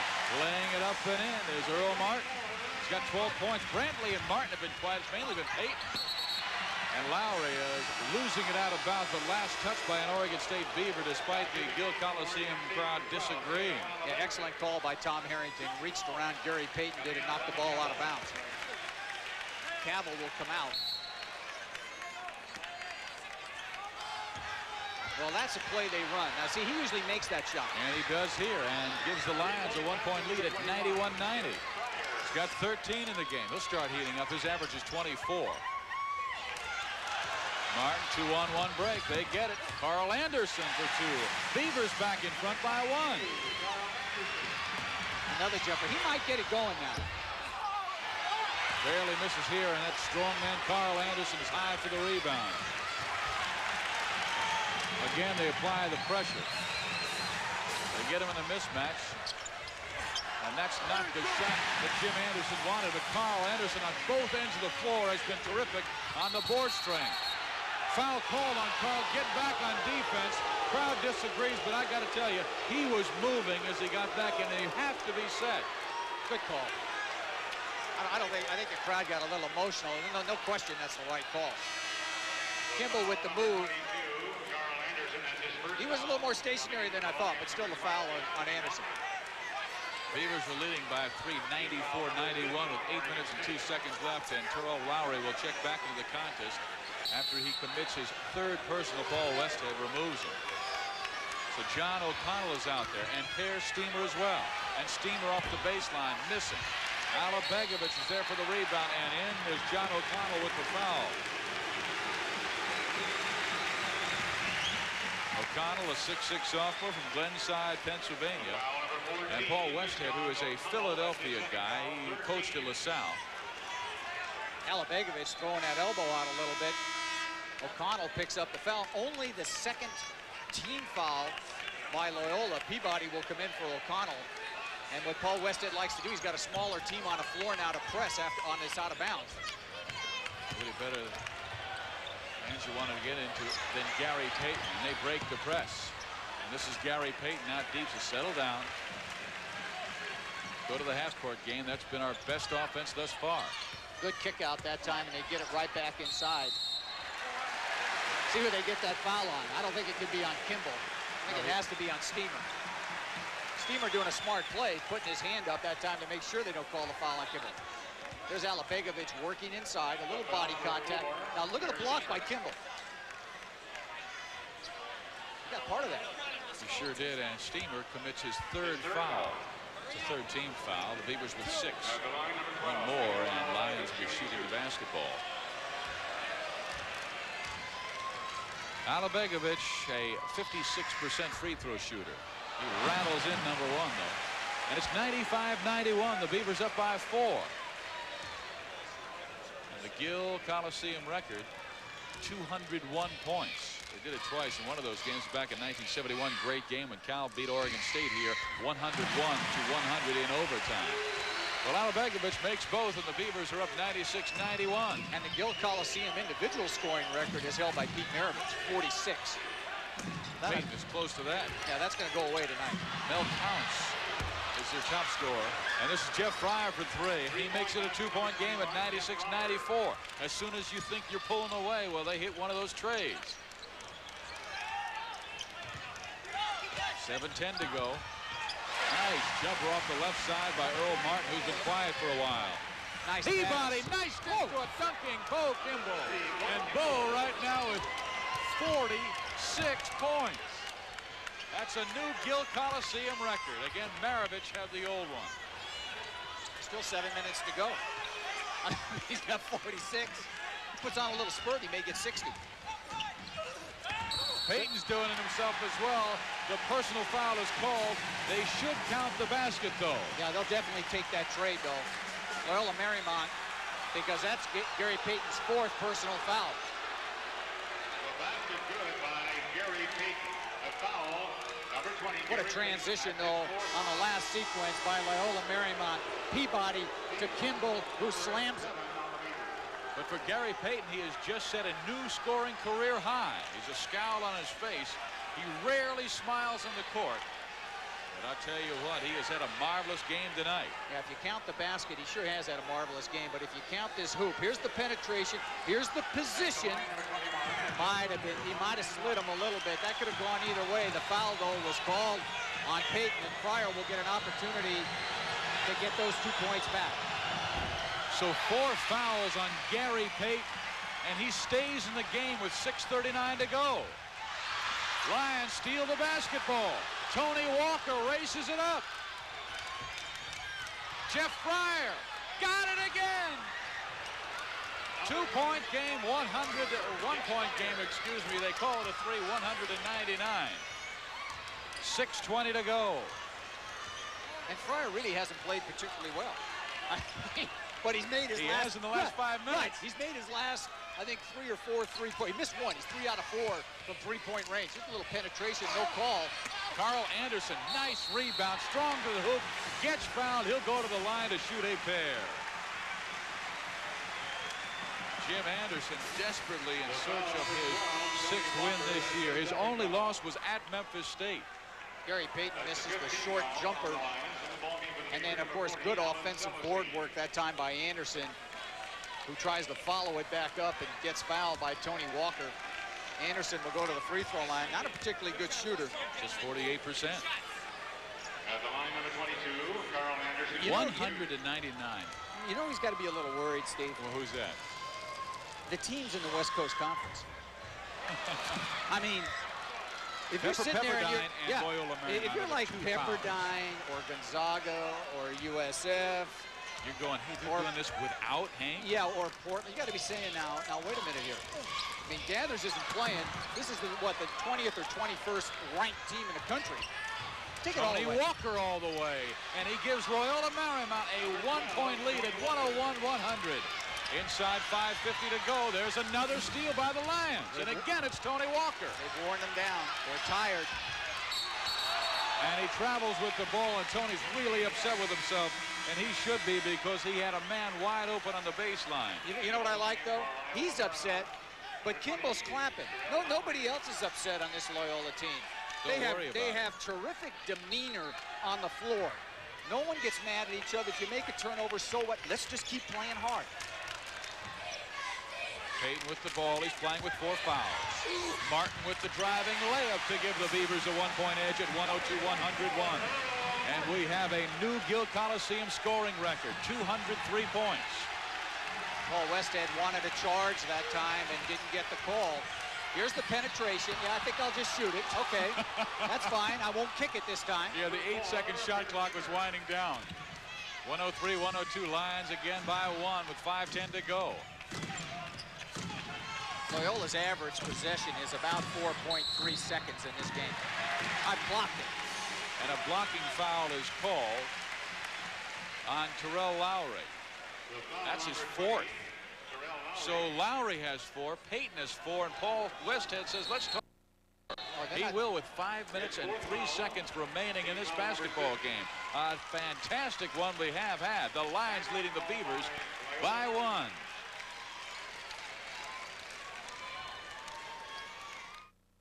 Are you tired of overnighters that don't go over well? Or extra beds that take an extra set of hands just to set up? Then the Aero Extra Bed in a Minute is your dream come true. This amazing premium quality airbed automatically inflates itself, turning any room into a bedroom in just 1 minute. 105 points, and Loyola Marymount's leading by 1. And a couple of fans behind us were saying, hey, we're tired and we're just watching this basketball game. It has really been that kind of back and forth. This is Will Bradley. Loyola Marymount pressing everywhere. Gary Payton is still on the floor with 4 fouls. Begovic faking the drive. Now they're slowing. When they have been very successful, when they have been very patient. There's still 22 in the shot clock. Now they're making a definite attempt this time to run a lot of clock. Take a deep breath, try to get the ball in Payton's hands, see if he can create. And he does. Misses off the back of the iron, but Anderson, who has played a fine second half, answers with the second rebound return. And Carl Anderson has 14 points. Kimball, two-pointer, counted. And Loyola Marymount goes back up by 105-104, and Bo Kimball. 48. 48, thank you very much. Now 4 and an 8. That's what he's got. You put them together. Career high is 51. Anderson scores again. He's got 16. And the Beavers go back in front, 106-105, inside 4 minutes to go. Kimball's got 50. Bo Kimball with 50 points. And again, are they going to get a warning? Because it looked like an Oregon State Beaver was down there touching the basketball again. You might wonder why Oregon State doesn't go to a zone or go to something so that Kimball doesn't get the ball inside. But they're such a tremendous outside shooting team, and they penetrate so well that Jimmy Anderson just decided, let's just play him up straight man-to-man, whatever happens. I know Kimball's going to get his 50. We just going to have to try to outscore him. Payton is 42. That's a career high for him. Well, they're trying to run a little delay right now. Do not want to panic against this ball club because then you're playing right into their hands. Begovic, nice move.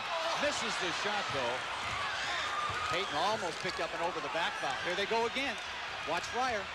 Lowry, good move on the... Oh, will we have a goaltend against Carl Anderson? I thought it could have been a goaltend. Oh, my goodness. That ball was coming down, and apparently they're saying it did not have a chance. Yeah, Paul Westhead wanted the goaltend. Here's the penetration. Now watch Anderson. Well, that's close. I thought the ball was clearly coming down. That's close. Begovic comes out of the lineup. And they'll go with Celestine, Payton, Martin,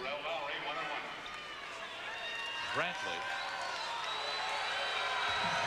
On the floor with big Carl Anderson. Misses the free throw. It's knocked away by Kimball. He's been everywhere tonight. Stepped on the line. He stepped in the baseline for the 4th time in this game, and it will be Oregon State's basketball. Foul trouble. Well, we got Lowry with 4, but look who below in the Beavers section. It's Payton with 4, the All-American. I think the key there is Kimball still has 3. He had 3 in the first half. Gutsy move by Paul Westhead to leave him in. Here comes Gary all the way, stops in the dribble, and scores. He's got 44. And the Beavers back in front by 108-107. Fryer for 3, got it! That's as fast as you could go. I mean, you can't do it any quicker. I was watching the clock that time, 3 seconds. You made a mistake, you looked away, didn't you? Loyola Marymount by 2, 2:40 to go. Payton, oh, what a shot, 46 points. Oh, that's all right, Bo will get it. Almost 3 turnovers back-to-back, and they're going to give it to Loyola Marymount. A traveling call against Oregon State, and Jim Anderson is hot. End-to-end action that time. Payton almost picks up his 5th foul. Bo Kimball losing it. Now here's Brantley. Now he did lose it a little bit. Did not have possession. That could have gone either way also. It just seemed like he lost the ball. Peabody has the ball knocked out of bounds. It remains in Loyola Marymount's hands with 31 seconds left in the shot clock. This situation here, Steve, has been one of Loyola's better situations when they take the ball out underneath. They've scored 2 or 3 times from out of bounds under the basket. The last time they had a 3-pointer that went down from Fryer. So let's see what happens the next time they come back to action and see if they run a good out-of-bounds play. Well, we've got a timeout on the floor with 2 minutes and 15 seconds left here in Corvallis, Oregon. It's the Oregon State Beavers 110 and Loyola Marymount 110.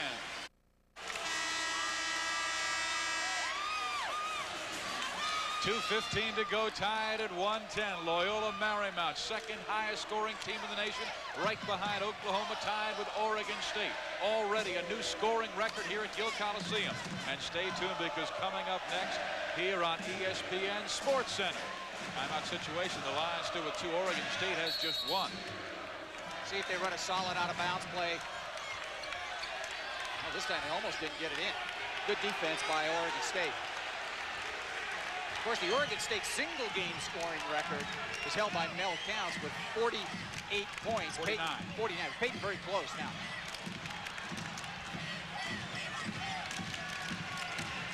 Do they have a 2-minute offense? No 2-minute, more of a 2-second. This is a nice draw. Oh, it sure is. Terrell Lowry, and he gives Loyola Marymount a 2-point lead at 112-110. And here's the pressure again. Relentless in their pressure. They never stop. You always think that somebody's coming from behind. You ever know, guys are dribbling up the floor saying, who's behind me? Peyton in the lane, does it again, ties it at 112, and Gary's got 48. 1 behind the Oregon State scoring record. Think they'll slow it down now and wait for a good shot? No way. Fryer wanted to pull the trigger. Although I think it's important to get it in Kimball's hands. I think Bo has to touch it. Good timeout by Paul Westhead. You're right. Paul Westhead did not like the way the offense was running the show. He called a timeout, and he's talking to Jeff Fryer. Apparently, Fryer was running the wrong play. It looks like they wanted to set a baseline screen for Bo Kimble, the guy you were talking about, and instead it was out high with Per Steamer. And so Westhead's getting organized, and the fans here at Gill Coliseum are having a great time. Again, we are tied at 112 with 1:10 to go. Well, Paul Westhead has great attention to detail. And the reason for the timeout, I'm sure, Steve, was that he wanted Kimball with the ball. I think your philosophy has to change. 1:05 on the game clock, 20 on the shot clock. Bo Kimble in the lane gives Loyola Marymount a 2-point lead at 114-112, and Gary Payton, he has just fouled out of the game, the All-American. What a timeout. What a timeout by Paul Westhead. Get the ball in the hands of your best player. Let him operate. Kimball with the score. Payton with the foul. Gary will leave 48 points. And now the chore with 48 points for Gary is for the rest of the team to rally without him. Their spiritual, emotional team leader is on the sideline, fouling out with just 59 seconds left, and Bo Kimble, a 94% foul shooter, heading to the free throw line. What a marvelous game for the All-American. 48 points, a career high. The fans believe that they will come back. Payton slams the water bottle down. He will watch Kimball go to the free throw line to try and make it a 3-point Lion lead. And he does. 1:15, 1:12, 59 seconds left. No pressure from Loyola Marymount. Well, they changed their game, didn't they? Now let's go back, play some half-court defense. Hope we can get the ball off. You got to look to Brantley.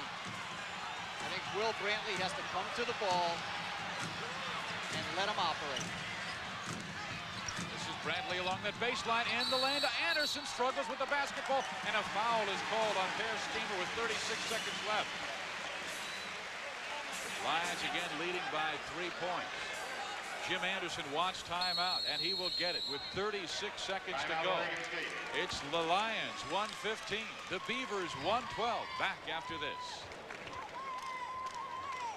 On the Oregon State Beavers, 1:15, 1:12, 36 seconds to go, and at the free throw line, Carl Anderson, 48%, with the star of Oregon State, Gary Payton, fouling out. I really think Paul Westhead did two things in this game to turn it around. In the first half, he left Bo Kimble in the game while in foul trouble, and Bo was able to bring him back in the last 13 seconds. Then he calls, I think, the key timeout of the game. With his team with the ball, he recognizes his team's in disarray when they came down the floor, and they might have taken a bad shot with the score tied. They come out of the timeout, they get it to Kimball, he takes it in and scores, and the foul was on Payton. Makes 1 of 2. Loyola with the ball. Now they're going to try to play a little keep away. They do not need to shoot it. They just need to handle and they better get it in Fryer's hands. Well, Peabody is not a good foul shooter. Got to take a foul. He's had the ball a long time, and they haven't fouled him yet. 44% foul shooter. That was not the man to foul Terrell Lowry, who's a 70% foul shooter. But Tom Peabody, I'll bet he had the ball at least 10 to 15 seconds in that effort down the floor, and a 44% foul shooter is not fouled. And Jim Anderson, I just read his lips. He says foul 44 next time.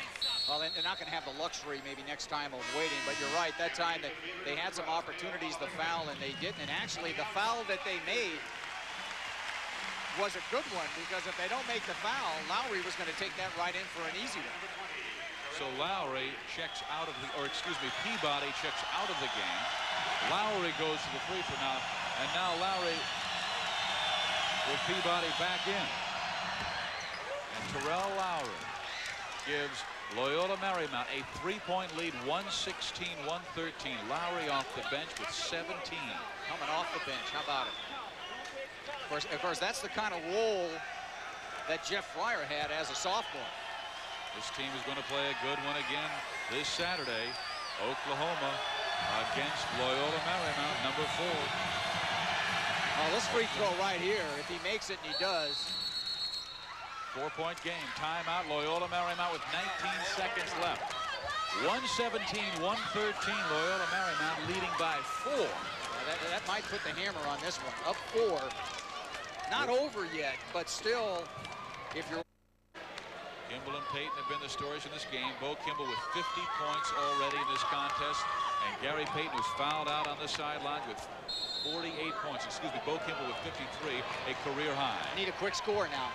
Need a 3. And they need it quickly. Instead, they work the sideline with Charles McKinney. He's struggling. Celestine with a long jumper that doesn't go.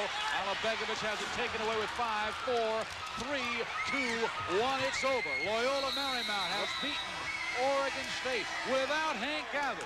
117-113 here at the Gill Coliseum in Corvallis, Oregon. What a win. How about some national ranking for Loyola? I mean, what happens if they beat Oklahoma? Well, Gary Payton fouls out, but Bo Kimball leading the way with 53.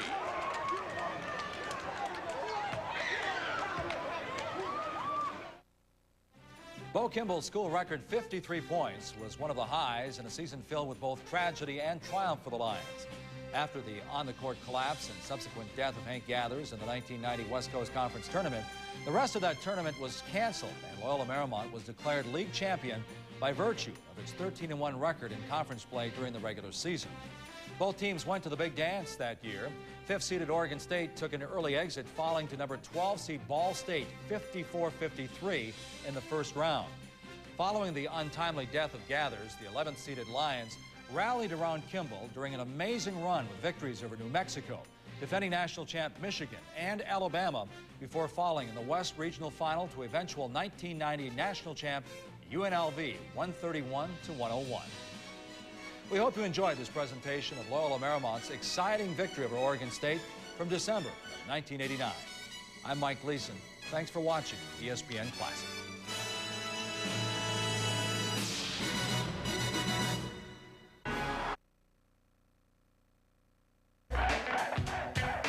This is ESPN Classic. Tonight at the Philadelphia Civic Center, it's the first meeting ever between Loyola Marymount and LaSalle, but these two teams are anything but unfamiliar with each other. Philadelphia high schools produced stars on both sides tonight. In 1985, Dobbins Tech won the city title, led by Bo Kimball and Hank Gathers of Loyola and LaSalle's Doug Overton. They defeated South Philadelphia, whose stars were Lionel Simmons and Bob Johnson, now at LaSalle. Philadelphia basketball, tough, rugged, hard-nosed. It's just about guys going out and giving 100% and never quitting. Well, I'm looking forward to playing against Hank and Bo tonight. It gives me a chance to go against them in a more competitive atmosphere, whereas, when we played against them in high school, they really had the upper hand. They had a dominant team, and they just blew us away. And it's the first time that I really get the chance to go against them. It's a rivalry because I'm sure Lionel and Doug wants to, beat us really bad, and we've been talking about it all summer, joking about it. And, you know, it'll be a rivalry, a game that we want to win so we can have the bragging rights. I'm kind of caught in between because I'm good friends with all three of them, and I don't want to say who's the flat out, who's the best player, because I might get killed by either one of them.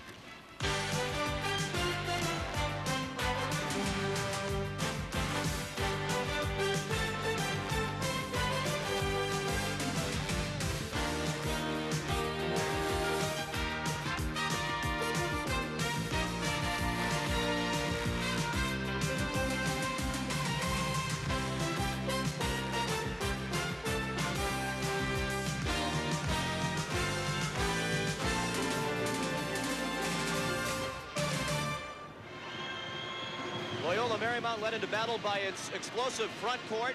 They're disappointed if they don't reach the 100-point mark in every basketball game, and what a great start for Speedy Morris and his Explorers. And right now, Sean, the thing that they've got to do, and I'm talking about LaSalle, if they're going to slow Loyola Marymount down, they've got to find some way to take care of the basketball. That's difficult against a club that's got a lot of quickness, and Loyola does have it. Keep an eye on Hank Gathers tonight. He could be the key to this basketball game. If he's healthy, ready to play, you can see them get into the 120 and 30s very easily. Gathers jump center with Lionel Simmons. And LaSalle, dressed in their home gold uniforms, controlled the opening tip. This may be the longest possession of the night. Randy Woods gives it to Milko Levers. They don't get much offense from Levers. Mostly, he's a rebounder. It's very obvious what Speedy Morris is trying to do. He's going to slow down the tempo of this game. He would like to get it under control if he can. Jack Hurd for three. Oh, that's dead. Now they know they want to go. Here we go. Jeff Fryer missed his three, Gathers the rebound. That's a good sign for LaSalle. Hurd hitting the three. He's been very cold from the floor all season long, and he stripped the ball from Gathers. Good start for LaSalle. The Explorers right out of the box, get a three, and then a steal.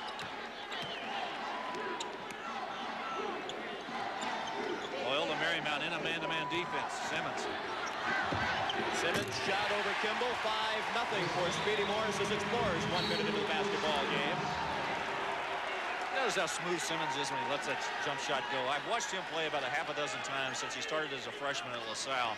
He's got such a nice stroke, and I mean, it looks very unaffected, like no one could ever bother him in his shot. He's very good. That's why we got so many NBA scouts here tonight. Tony Walker. Open in the lane, Gathers. Off the back iron, Gathers went up and pulled down a strong rebound and missed. Pear Steamer, too strong. Rebound Simmons. 3 easy ones underneath, and they blew all 3.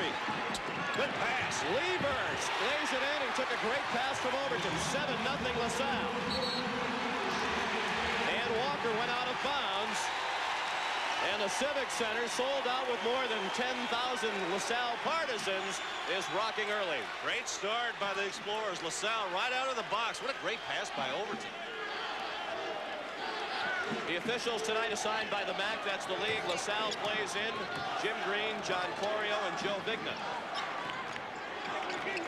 LMU in a man-to-man. Hurd missed the three. Levers went up with Steamer, and the foul's going against Milko Levers. What did they call him? The milkman. Delivers. That was a battle between Steamer, the man you see on your screen from Sweden, and Levers, just from the Netherlands. Is that similar to the mailman who delivers? Milkman doesn't deliver as much scoring as the mailman, but he gets his share of rebounds. 7-0 LaSalle. Jeff Fryer hits the three. That's a big one for him.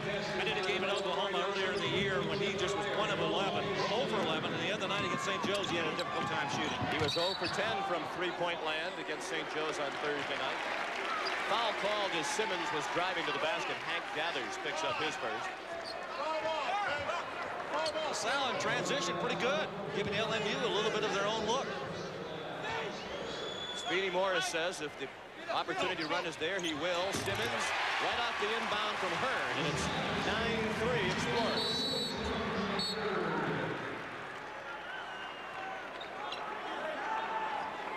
Speedy Morris justified his decision to run with Loyola Marymount by saying he thinks his athletes are every bit as talented as the Lions athletes. I'd have to agree with him. I think he has a great group of athletes. They're off to a tremendous start, best start they've had in their history.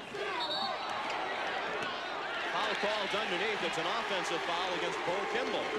So the two superstars up front for Loyola Marymount have each picked up a personal foul. Watch Kimball right here. Woods trying to keep him away. He just throws him away from the key.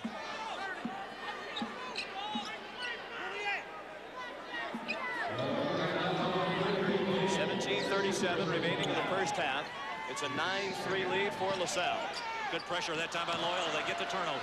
Fryer underneath, and it's dropped out of bounds by Kimball. Good pass by Fryer. Kimball not very alert. Pass hit him right in the chest, went out of bounds. Oh, what a pass! Woods to Overton. To this point, LaSalle has had no trouble handling the pressure from Loyola. Gathers threw up the runner, and Lever called for the block, his second personal. And we should point out early, Larry, LaSalle is not a deep team. No, they're not. They play basically 6 guys. And we asked Speedy Morris about that. He says, if in fact we get into a situation where we need more players, he says, I'll put them in there, but we're going to take advantage of those TV timeouts.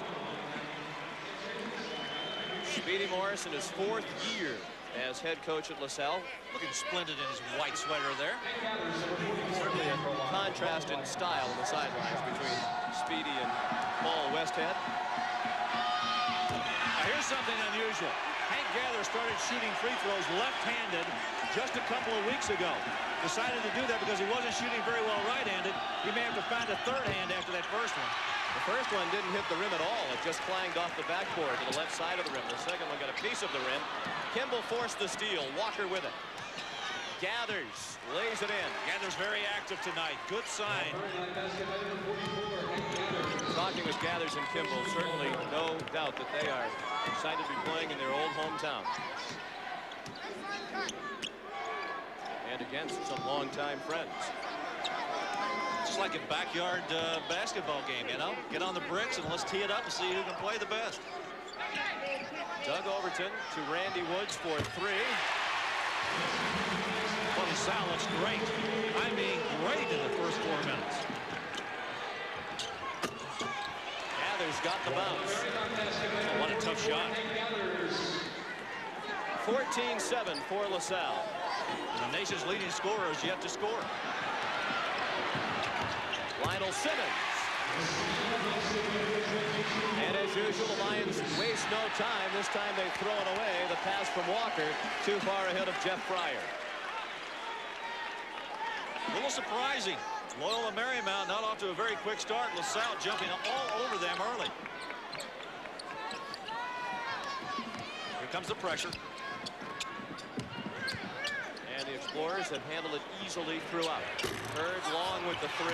Rebound batted around, came down to Gathers.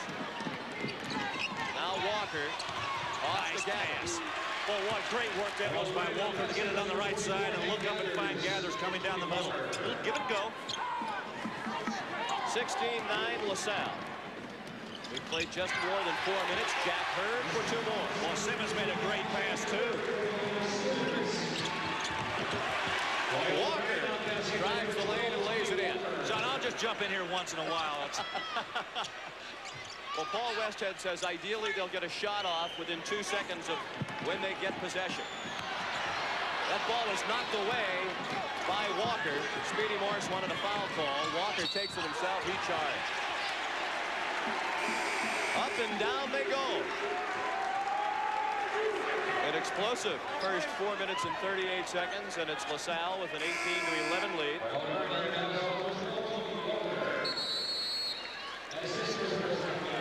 And there's a timeout on the floor. The unbeaten LaSalle Explorers trying to go to 9-0. They lead by 7 early. Oh, baby, is that you? Baby, you've changed. Nestle introduces the best tasting Baby Ruth ever with a tastier, softer center. America's baby just got better. Is this your idea of extended stay? Villager has a better idea for travelers feeling a little confined. By the day or extended stay, Villager is your address for comfort and value. Call 1-800-328-STAY. Ready? Yeah, let me just grab my keys. I'll drive. No, I'll drive. But I'm right here. Yeah, and I'm right over there. The new all-wheel drive Forester. Hey, why don't we let Belle decide? With more standard safety features than anything in its class, and more standard horsepower than a CR-V, it's the obvious choice. When you get it, you get it. The all-new Forester from Subaru. Are you tired of overnighters that don't go over well? Or extra beds that take an extra set of hands just to set up? Then the Aero Extra Bed in a Minute is your dream come true. This amazing premium quality airbed automatically inflates itself, turning any room into a bedroom in just 1 minute. There's no hand pump, no foot pump, no pumping at all. Just plug it in, push the button, and the patented built-in pump instantly inflates the Aero bed in just 1 minute. It's so easy, it even unrolls itself. So BYOB, bring your own bed on vacation, on business trips, in your camper, on your boat, or even keep a spare in your car trunk. It's like sleeping on air, anytime, anywhere, even every night. The AeroBed gives you the same comfort and support of premium mattresses at only a fraction of the cost, with luxury features like the exclusive adjustable support sleep system and the one-touch comfort control that instantly adjusts the bed from soft to firm while you stay in bed. Plus, the AeroBed deflates in about 5 seconds for easy storage, using 80% less space than a rollaway bed. The Aero Extra Bed in a Minute is non-allergenic and easy to clean. And best of all, it uses all your standard size linens. Your AeroBed comes complete with the attached electric airflow pump, the one-touch comfort controls, and patented quick-release deflation valve, all for just 4 easy payments of only $33. But listen to this. If you call within the next 30 minutes, we'll take off an entire payment. Through this special television offer, you'll receive the AeroBed for just 3 easy payments of $33. Plus, as a special bonus, we'll give you this convenient carrying bag absolutely free. Get your credit card ready and call the toll-free number on your screen now, or send check or money order to the address shown. You can get the Aero Extra Bed in a Minute sleep system for just 3 easy payments of $33, plus shipping and handling, with a full 30-day money-back guarantee. And if you call right now, we'll even give you the carrying bag absolutely free. Call the toll-free number on your screen now. This weekend, Friday, reigning league MVP and all-star center Lisa Leslie leads the LA Sparks when they host the Portland Fire. On Saturday, MLS rookie sensation Taylor Twellman, the league's leading goal scorer, and the Revolution play host to the Kansas City Wizards. Then at 8, points leader Ted Musgrave looks to extend his lead in NASCAR Craftsman Truck Series racing at the Kentucky Speedway. And on Sunday Night Baseball, hot-hitting Junior Spivey and the D-backs look to narrow Sean Green and the Dodgers lead in the NL West on ESPN this weekend. 2-1 pitch from Shaw. That's number 4,192. But they want to get a shot off as quickly as possible every time down the floor, ideally within 2 seconds. And they can do it. That's a high-powered offense. LaSalle's got to take a timeout now because they could not get the ball inbounds because of the Loyola Marymount press. It's still Speedy Morris's club leading by 7, and we'll be right back.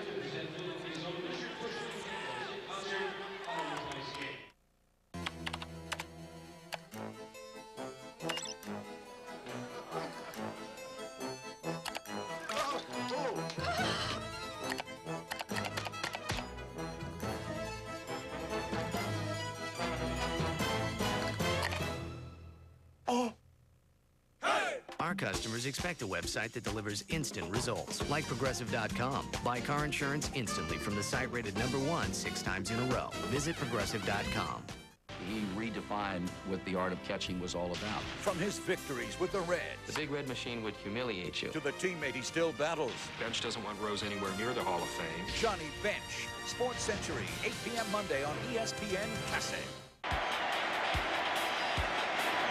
Now the pitch. And a high fly ball hit the right field. It is fairly deep. It's way back by the wall. He did it! It's a home run! A home run! The next play ball game. You have the ultimate power to look better, to be stronger, to redefine your body and yourself. Introducing the Bowflex Ultimate. Quite possibly the best home fitness machine ever made. In as little as 20 minutes a day, 3 times a week, you can get real results that can change your entire body. With over 90 health club quality exercises and up to 410 pounds of resistance, it's like having an entire gym in your home. Bowflex is so effective that we guarantee you'll get the results you want in 6 weeks or less. Own the new Bowflex Ultimate with no money down and monthly payments lower than many health club dues. Call and ask for a free video and brochure, and check out the entire Bowflex lineup, or visit us on the web at BowflexUltimate.com today. The new Bowflex for ultimate results. LaSalle quickly out of the gate with that 7-point lead, but we talked about Paul Westhead and the way Loyola Marymount moves the ball up the floor quickly. Look at this, one pass, one man handling the ball on the dribble, and the layup. That's the way the Lions like to handle their offense. LaSalle had to use the timeout moments ago when they could not inbound the ball against the pressure. This time they handle it easily. Woods. Now Bob Johnson just into the game. Missed the three. Simmons missed the putback. That's the first miss from the field for Lionel Simmons. He had been 3 for 3. Pretty good movement that time by Loyola. When they take the break, most of the time it's down the right side. LaSalle's aware of that, and they're trying to get over to cut off that sideline. Use that sideline. If you're on defense, it's your friend. Jeff Fryer short with the three. Simmons the board. That will not slow him up. He will continue to shoot the ball. Johnson. Woods from well behind the line missed. And Kimball tracked it down to the corner. And yet to see anything in the scoring mark for Kimball. The new man into the game who just handled the ball for Loyola Marymount is number 20, Terrell Lowry. Also into the game, Chris Knight for the Lions. He's wearing number 34. And Lieberst, with his 2 fouls, has been replaced in the middle for LaSalle by Bron Holland, number 51. Again, Fryer missed the 3. Holland the rebound. Really struggling from the outside. Fryer is shooting only 33%. Oh, what a move inside by Bob Johnson. On a terrific pass from Woods.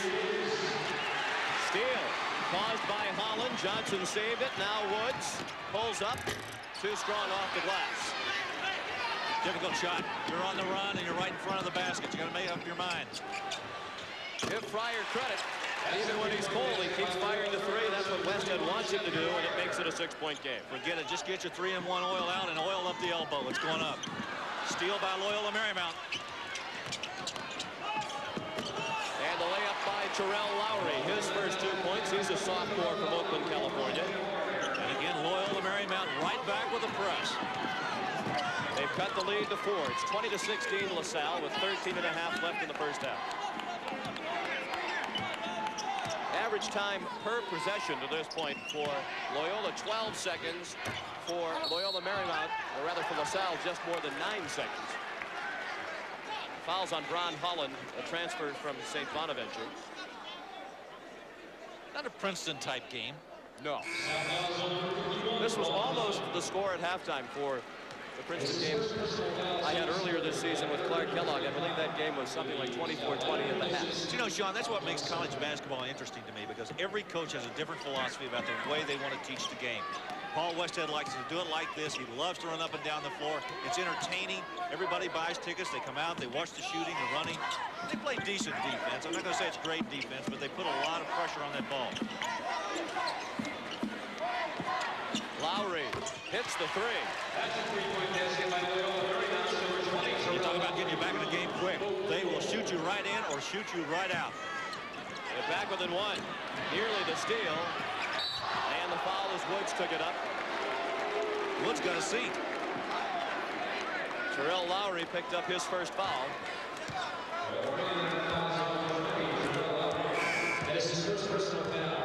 Let's watch it from up top and look at the press by Loyola Marymount, and you can see right here how LaSalle handles the press. Now they're 3-on-1.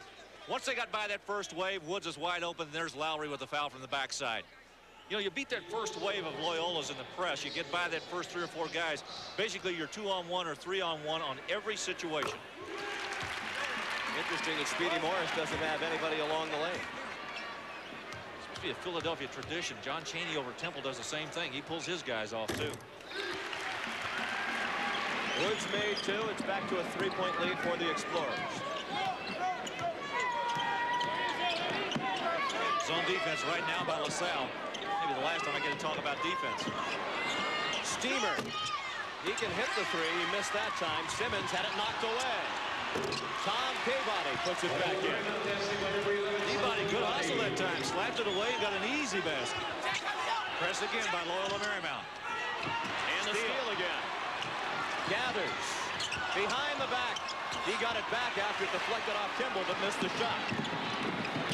Really got blocked by Holland that time.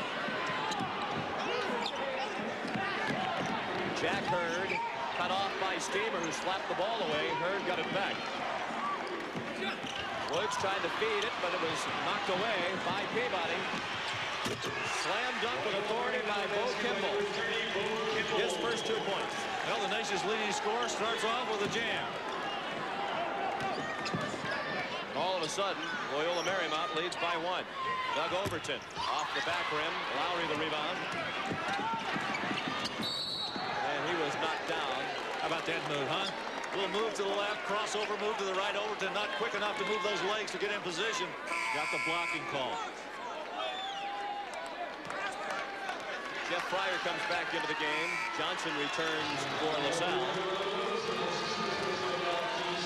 Steamer went out along with Bo Kimball.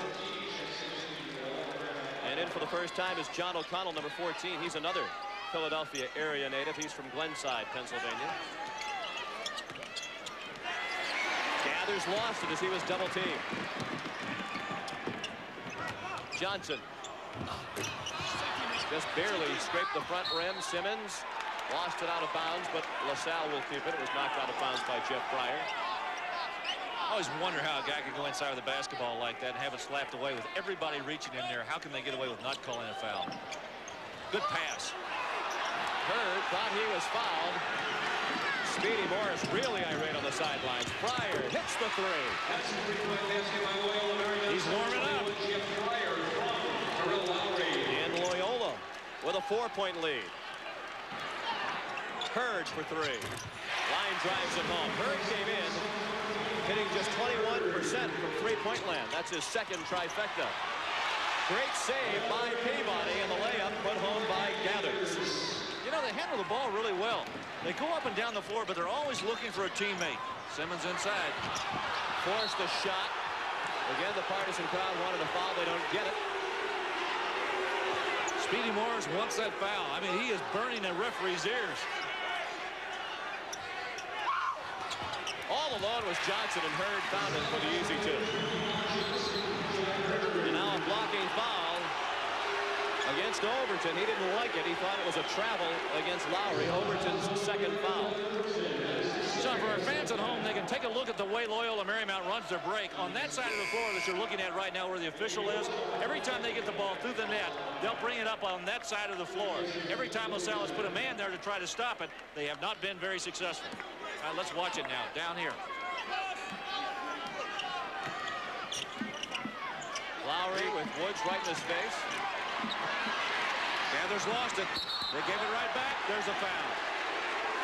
Tom Peabody fouled Bob Johnson. You like Peabody. You've seen him before. You had the Oklahoma game here on ESPN, and they call him the human bruise for the way he throws his body around. And he does. I mean, he just flies all over the court. We haven't seen it tonight, but in that Oklahoma game, I've never seen anybody go on the floor as much as he did. Turnovers piling up on both sides. They're just dead even, and the score is almost dead even. A 1-point lead for Loyola Marymount. Nice pass by Simmons. And Holland was fouled underneath by John O'Connell. His first. You know, Sean, I talked a little bit at the top of the show about Lionel Simmons being down in his production this year, point production. But the rest of the guys have raised their average, and I think his contribution from the assist side, making the good passes when he has lowered his average, but raised the team's level. So I think it's a positive note for LaSalle. Ron Holland shooting two. He's a transfer from St. Bonaventure. Speedy Morris had Holland available. He's got one of those good 1950s flat tops. He just became eligible 4 games ago. Transferred after 1 semester last year, so had to sit out the first semester this year.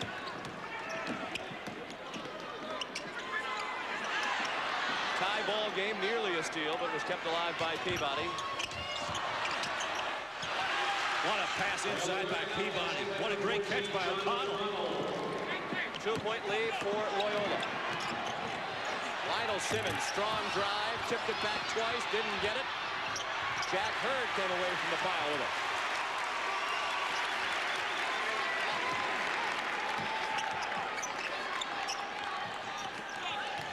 Hurd.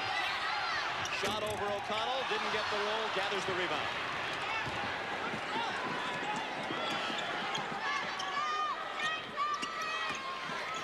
Gathers. He's back. Trust me, he's back. He had been taking medication since his collapse on the floor a month ago. That medication has been reduced. He says he feels better, and he's playing better tonight. Hurd again for three, too strong. Terrell Lowry. Foul called up high, and it's going against Bron Holland, the big man in the middle for LaSalle. You know, if Holland doesn't give him a push from the backside, he's going to charge because he ran right over the top of a LaSalle defender on the inside. Like Jack Hurd had great position to draw that charge. Holland gave him the push and knocked him in there. Steamer back into the game for Loyola. Wilco Liebers with his 2 fouls checks back in for Holland.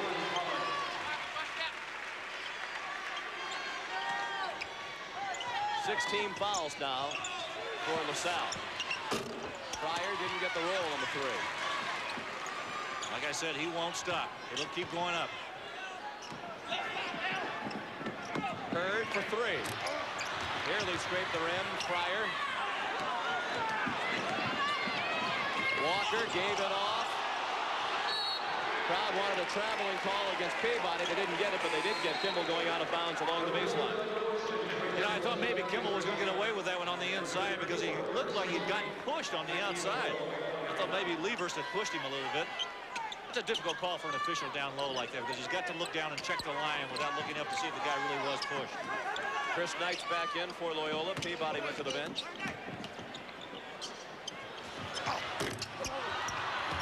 Simmons, off his own miss, got fouled.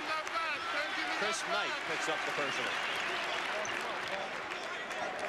So I find something interesting on that shot Lionel Simmons took right there. He shot it short, and he was really only about 8 to 10 feet away. And when he put the ball up, it looked like it was going in. I'm wondering if he might not be getting a little bit weary. We're only in the first half here, but he's running up and down the floor and doing a lot of the work underneath the board on the rebound side. Speedy Morris is the only guy I know that it went from coaching women's college basketball to men's college basketball. And was very successful in both.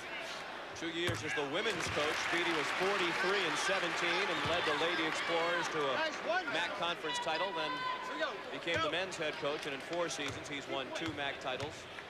Went to the finals of the NIT in his first year here and has been to the NCAA tournament each of the last 2 years. Done a great job twice, the MAC Coach of the Year each